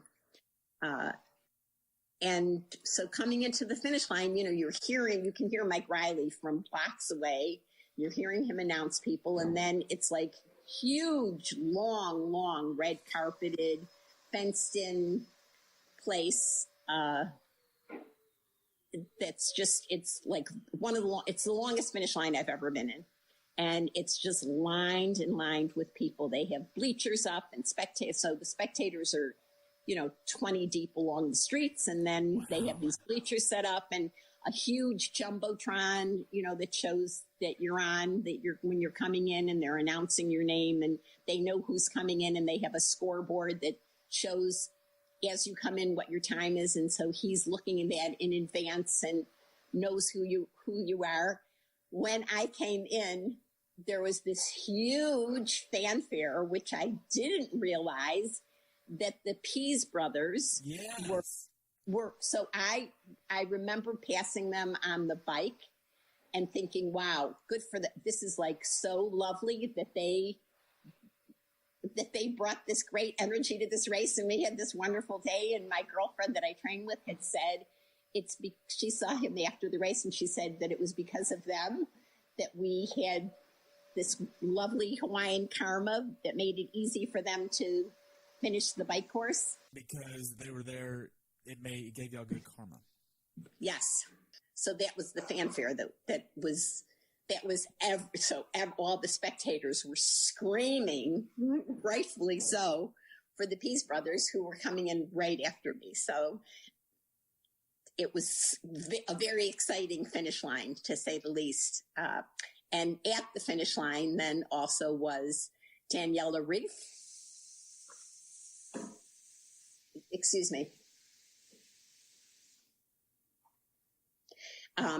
So at the finish line was Daniela Reef and Patrick Longe, and they were there with their crowns, the wreath crowns on their head, and hugging me. It was like I was with the real world champions. Wow. So you got your medal from one of them? I'm not sure. I'm pretty sure that this Mike Ween's wife had put the beads around my neck at that time. Wow. Oh, the medal you don't get then. Then you have to, as you exit the chute, they bring you to another place, to a tent where you get your medal and you get your finisher shirt and your finisher hat, and they take pictures with the background of the World Championship in the background and all the food, and there's a massage tent as well. So at the finish line, they used to give you an orchid lei at the finish line, but the last few years they've been giving these beads. Wow, I wonder what made them decide to not give you the medal at the finish line rather than, is it like another special occasion afterwards in the tent? No, there's no fanfare at all. Actually, you just go and you get your morning gear bag at the same place that they give you your medal and the shirt. And I think they do it for efficiency. I think that they want the finish line to just be about, they used to give you these, like I say, these orchid leis, and now they have these beads. And I think it just makes it simpler for them to put that around your neck. These medals are humongous. Really? And I think people would probably fall over from them. They're like, they're huge. They're like the size of a 45 record. They're big. Wow. So I think for efficiency, it makes it easier for them to just put the lei around your neck, or these beads, like I say. Wow. So after you finished, how long was it until you realized that you actually got first place? Because I know that Mike said it to you, but you probably didn't believe it. So he kept walking with me, and he's saying, no, I'm looking at it, and it's showing one, you're first, and it's definitely showing it. It's not showing another name, and there's not even someone close to you. And as I say, she was 7 minutes behind. And so then, and I said, well, I felt her pass me. I saw her right in the finish line. And he was like, no, it's not saying that. So then he was like, well, let's try and find your husband. And he's walking. So Mike and his wife are both staying with me, and they're walking me to where my shirt is and the medal is. And it's on the beach behind the hotel, and they're not supposed to let other people in there, although my husband ended up meeting us there. That's where there's a beach for the hotel there as well. So he came over, and we were just sitting down. The food is right near there, and I wasn't hungry. I just wanted to kind of sit and bask in the whole thing. And I was so happy to be second. I mean, I was just so happy with the race and how good I was so happy with how good I felt, actually, how just good I felt overall. And we're chatting with the ladies who were there that are giving us the shirts, and they're remarking how old I am. And, it was just a fun place, and Mike's there, and he's, kind of insisting, but then he and his wife eventually went back to the finish line. And then we'd used his phone to call my husband. So then a few minutes later, he calls again, and he said, where are you? And I said, in the same place where I was. And he walks over and he said, I know you don't believe me, but I have proof on my phone. And he took a picture of his phone, on his phone, that he had the numbers of the people that came in right before me. They have, maybe there's 4 or 5 names that are up above the finish line that you can, and his camera actually took a picture of those names as I was coming into the finish line. I think he was doing it for the Pease brothers more than anything, but it was clear that I won my age group and that I couldn't argue it anymore. Wow. Yeah. So after you finished, after you went back, got a shower, changed, did you go back to the finish line? What was this like? So I didn't shower. I just, at the finish line, they have all this food, and they have a massage tent. So I did both of those things. I went to the massage. I changed clothes just in a bathroom, but no shower. And then went and got a massage, and then got these little sliders that were little hamburgers that were good, 2 of them. And then I wanted to go back to the finish line for sure, because I love all that stuff. And so my husband went to sit in the bleachers because he wasn't allowed backstage like an athlete would be.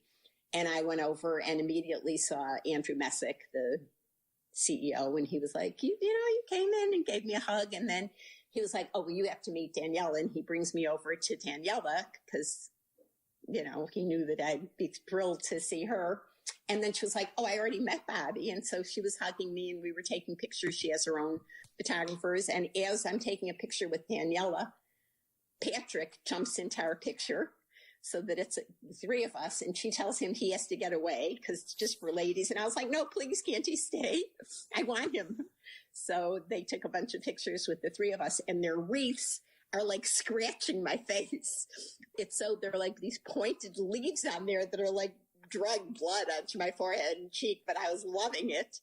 And so it was just fun hanging with them. And she's saying, oh my gosh, I can't believe I want to be you when I grow up. And I can't believe that you were doing this. And I'm so impressed. And here she just won the overall thing with a crazy fast time. And, and I told them that when I was running, when I started the run, I started asking people who won the race. And every time I'd ask a spectator, they'd say Daniela. No one ever said Patrick.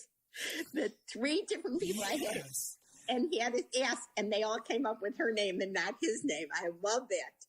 So they were just so warm and fun, and people aren't coming in at the same time that I am. So it's, every few, what seems like minutes, but I'm sure it's not. I'm sure that there's a lull of maybe 15 seconds between people coming in. So there was like a while there for several minutes where no one was coming in, and we were just hanging out together. And she asked me how many KONAs I had done. And she was like, oh, well, then you're more experienced than I am. And so that just was, I was on a high hanging out with them. I can't even explain it. And Mike Riley's over, and I just, the whole vibe there was such a thrill for me. And I've never experienced anything like that in my life. I'm such a fan of all of this that to be part of it was very exciting. Wow. Now, with all of this excitement going on, you stayed through the midnight hour and the closing of the finish line, right? Yes. And then they have these Hawaiian fire dancers that come on to close it. I mean, the whole thing is just a whole spectacle that couldn't be more awesome. So who do you remember finishing in that midnight hour? So then the guy that's 86 came in, the oldest finisher ever in the history of the race. He came in. A woman in my age group, before she even entered the chute, was like holding. I didn't know she was in my age group. I met her the next morning. She was in our hotel, but a woman was coming in and holding onto the fence and could barely make it. Like the fence where she was on her feet, but she was doubled over halfway and clinging on. And then as she got into the chute, which is still at least a block long or a couple blocks long, it feels like, Mike Riley ran out to get her, and he's like bringing her in and trying to hold her. And he was bringing her in, and then someone else joined her on the other side, and they were practically carrying her in order to get her across the finish line before the cutoff time. I mean, it was remarkable what she was. Was that emotional for you? She could barely stand. It was emotional. I mean, I didn't know that she was in my age group. It was more like, this is a woman that really she's like done, she's as close to being done as you can be. But you could see, and I'd been in that place where I was kind of tilted, and intellectually what you're doing and you can't help it. So she didn't look like she was in pain, struggling as much as she just couldn't get herself upright and couldn't stay upright without holding on to something. Wow. How were the crowds coming in for her? People were dying. Sometimes I used to think, I remember one time I was in there, and Sister Madonna, who was the oldest female at the time, was in the race, and they're like, is she going to make it? Is she going to make it? It's 16:59. And I'm thinking, do they just like have her stay out like a mile away and just like kind of hang out to make it so dramatic at the end? Like, is this all a gimmick? But no, it's legit. So I do remember the 86-year-old man. That was super impressive. Oh, and the Marcus Hook, is that his name? Marcus Cook, yeah. The guy that used to weigh 300 pounds, and he came in, and so he had a flat Marcus that he was carrying, a picture of himself in a T-shirt when he weighed 400 pounds or whatever. So he came in, and the crowd went crazy, and he loved playing to the crowd. He was carrying this enormous photograph of himself across the finish line, and you could see he was half the person underneath this huge picture that looked bigger than life that he was carrying. So that was a fun thing at the finish line as well. Wow. Yeah.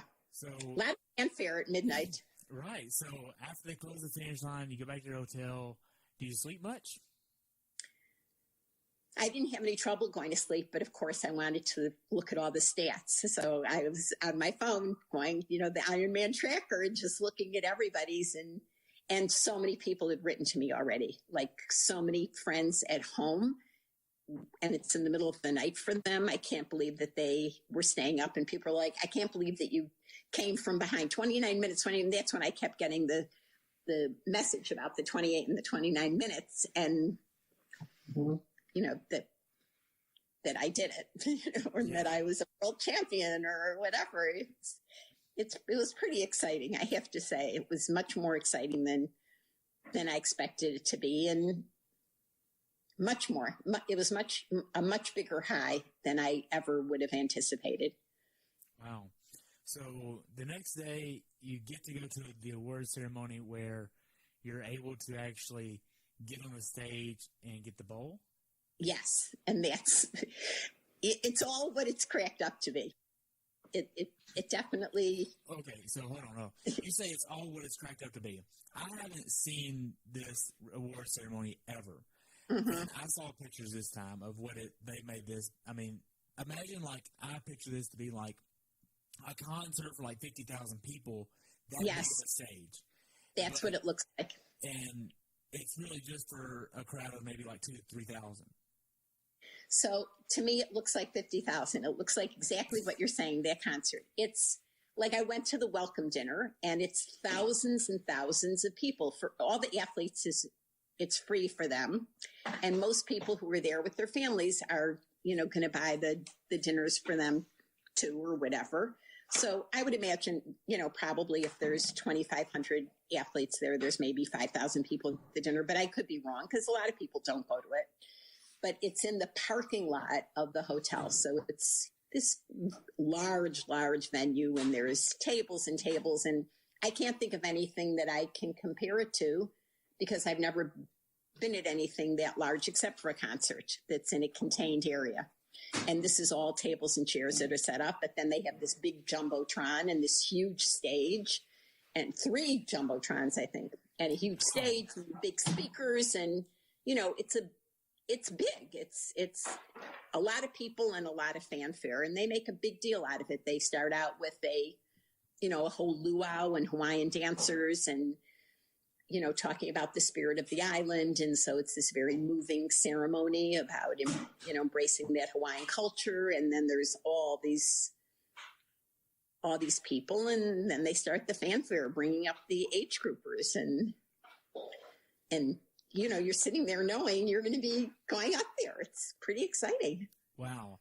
And with this, what was it like actually being called up on the stage to get the first place bowl? So I'm watching the other people go up ahead of me, so you see it. And I remember sitting there with my daughters at another time and looking and seeing how funny it is to see go from the 18-year-olds, and then as people get older and they look older, and it's like, oh, okay. So, because when you do this, at least for me, I feel like so youthful and vibrant the whole time that I'm racing. And it's like, I'm never thinking of my age at all. And it's like, as you're looking, and then when I went over to, they announced that you should come to the side of the stage, and I see the other women in my age group, and there are other women that are also with wrinkled faces and gray hair. And it's like, yeah, these are my people. But in my head, I'm like hanging with Danielle and Patrick. So I don't know. I can't even explain how exciting it was for me to be among, people that are icons in the race and being on the same stage as them. And, Mark Allen was there, and he was announcing, and Mike Riley, and it's just, the whole thing is very exciting. Wow. So as I'm walking up and I'm looking, and I am making a mental note, but I'm talking to all the women ahead of time while we're standing waiting to go up on the stage. And part of me was, should I shake hands with them as I get up on the stage and then go to 5th place and shake hands with her or hug her in 5th and 4th and 3rd? And it just felt like fake because I was just standing with all of them when we were talking at that time, and I congratulated all of them, and it felt like, should I go up on the stage and then do it again? It just So made a decision not to do that. But, as you get on, they have an escort that walks you up the stairs, and then another escort that gives you your bowl. And then the announcer, I've later heard, because I've watched the video now that's online, and he goes, let's give it up and give a big round of applause. And, I know my name's up there in lights with the American flag, and it's like I'm representing my country, and second place was Australian, and third place is Canadian. And it's like, really feels like this international accomplishment. So that felt really good too. And then they announced the men, and I don't know, I can't, and you're just standing. I was grinning ear to ear. I just loved it and wanted to take it in and try and really feel the moment. Wow. And be so grateful and lucky and fortunate that I was able to not even win, but just be able to do this, enjoy good health, and so appreciative of that. Wow. So how many times have you been to KONA now, including this time? This was my sixth. Sixth time. Mm-hmm. So are you going to go back now? So if you win your age group, you are entitled to come back. That's so you have to qualify again. You don't have to qualify. So this year in my head, even though I enjoyed my training, everything felt okay. In my head, I was making the decision that I wouldn't race next year. I would race next year, definitely race, do lots of halves, but not do a full. A full it's a big commitment. And I thought, there's things around my house that have been neglected. My husband wants to redo things, and, he's been neglected. I'm thinking, maybe this has consumed more of my life than I've wanted it to, even though I try and act so casual about all of it. I think doing a half puts no stress on me at all. Whereas doing a full is definitely in my head, even if I want to pretend like it's no big deal. So in the back of my mind, and I know so many people say, I'm not going to race, and then they do. In the back of my mind, I'm going to take the year off. And then in 2020, I'll do a race to qualify. And I can say that with confidence because there's no one in my age group now that I'm in my 70s. So even if I couldn't qualify at the first race, I could find one where I could probably qualify. So I don't mean it. I hope it doesn't sound like I'm overconfident or braggy, and then I would come back in 2021 as a 75-year-old and be in a new age group in KONA. So that's kind of in my head what I thought I would plan. And then when you win the race, you get the KONA slot, and it's like, how do I pass that up? I don't think I can. So they do another roll down ceremony for all the people that won? No, they don't do anything. They just send you an email at some point in time saying, sign up.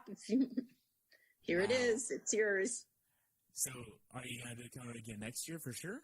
Not for sure. I mean, I still have a while to think about it, and I even could go as far as saying I could sign up and still have the year to think about it. And, I remember the first Ironman I did, I qualified. And I remember at the finish line where my daughters were saying, you don't have to take it just because you qualified, It's like Boston. You can always qualify again. Like, you don't have to take it just because you qualify. And at that time, I was, when you just finish an Ironman, you certainly don't want to think about doing another one. And I almost wasn't going to take it. And then I had a friend who was arguing with me the morning, like, you have to take it, or it goes, you have to. And I said, I don't like that they're putting me into a corner that I have to decide right now. And she says, no, you're putting yourself in the corner. Take the slot, and then you have a whole year. You can make the decision. And I remember when I did that, how much I enjoyed that whole year, knowing that I was going to race KONA. So in my head, that's probably what I would do this time too. And then have a year to think about it. And I really have no reason now, even a few days later, nothing's hurting me, aside from a little sunburn on my back. It's like, I'm feeling great. So why wouldn't I, so I've already changed my thinking in just this little bit. Wow. Yeah, and then they, plus, they give you the jacket and it's like all this stuff is so. Yeah, because you get the world champion jacket. I know. It's like on the stage, they're giving you that and they're putting a layer around your neck and giving you these little stuff, the bowl. Did you get emotional at all this?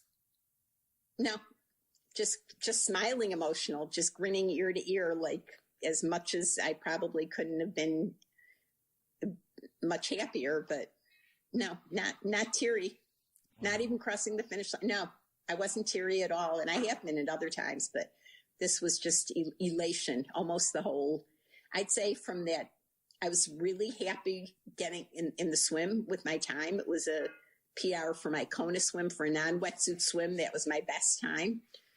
I'm a terrible, terrible non-wetsuit swimmer. So that was great. And then that second half of the bike, I don't think I could have been happier in a race. Wow. Well, Bobbe, we covered a lot about your race at KONA here in the last 2 hours here. Oh, sorry. Hey, no worries. I'm sorry. Don't be sorry. It's fine. What else do you have to add? Like, this is awesome to hear about. There's nothing to add. I know that it's pursuit of a perfect race, and I'd have to say this was probably, for me, about as perfect as anyone could expect. I could never. That's the only other part of it that makes me not want to do it again, is because I know I'll never feel that way. It would be impossible to have such a good race at this point in my life that's so challenging. But the Hawaiian gods were with me and with a lot on the course and gave them a beautiful day. And I embraced it with both hands and loved every minute. Wow. Well, I know as is last time about your bucket list races. Have you changed your mind and added anything since then? No. I'd say I made pretty much good decisions all along. I will get a new headlamp so that I don't have to be detained with it'll probably be bigger and not as comfortable because I had that option. But other than that, I wouldn't change anything. And actually, it all worked out for me. So I wouldn't change anything that happened because it all worked out so well. And I actually love how it all came out at that last 25-mile mark to do that. I think it made it more fun for sure to do that and experience that last mile like that. So, wow. Yeah. So for people that are doing KONA next year, what are a few things that they need to allot time for to do on the island before the race? To do on the island? Yeah. Oh, there's like so many things. There's a rainforest and zip lines and volcano rides and helicopter rides. And I mean, there's a ton of cool stuff to do. The little town of KONA is unlike the rest of the island.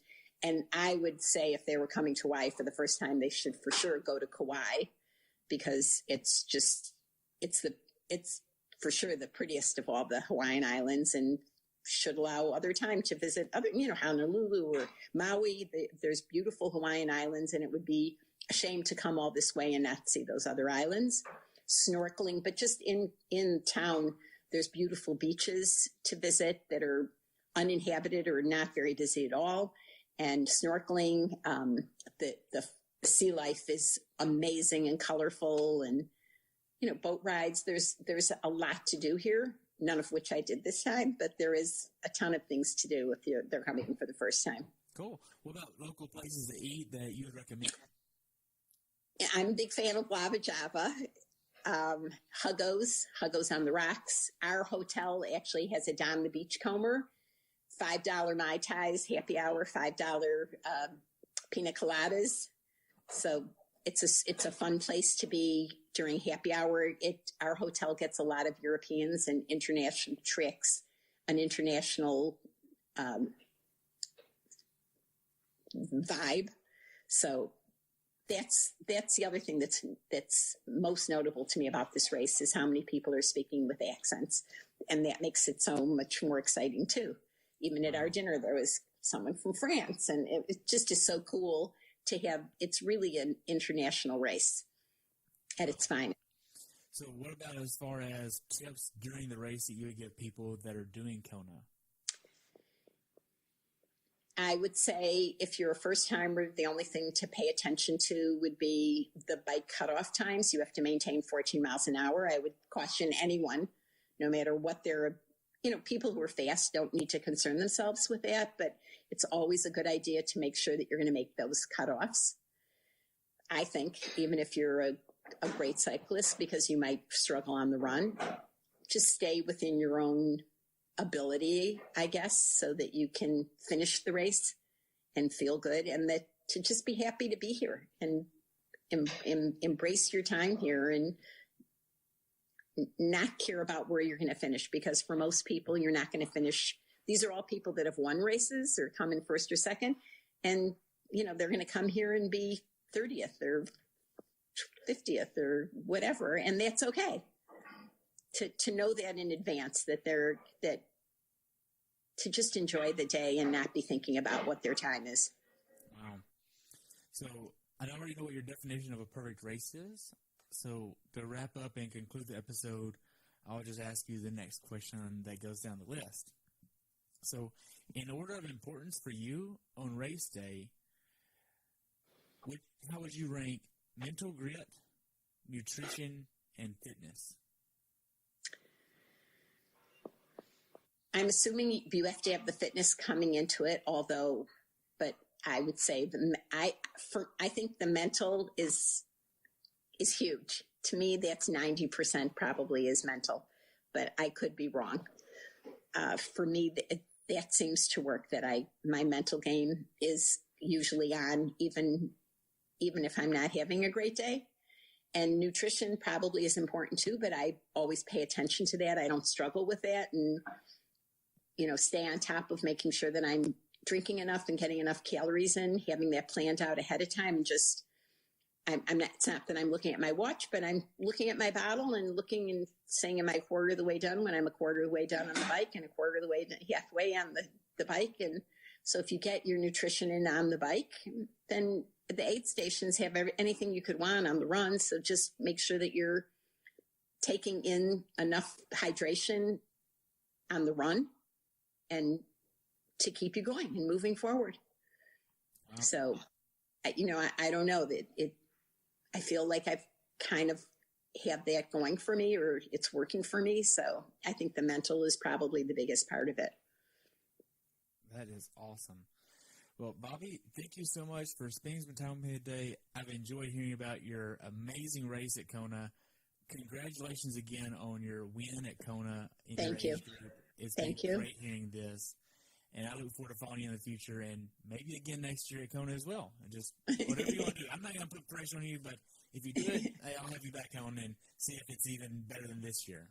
And maybe I can shorten my answers next year and not make it so long. I apologize to anyone who's listening if you stayed on to the end.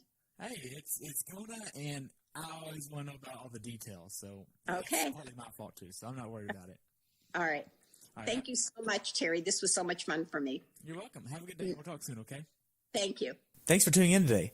I hope you were able to learn something from today's episode. If you enjoyed the show, please take a minute to leave a review on iTunes or share it with a friend.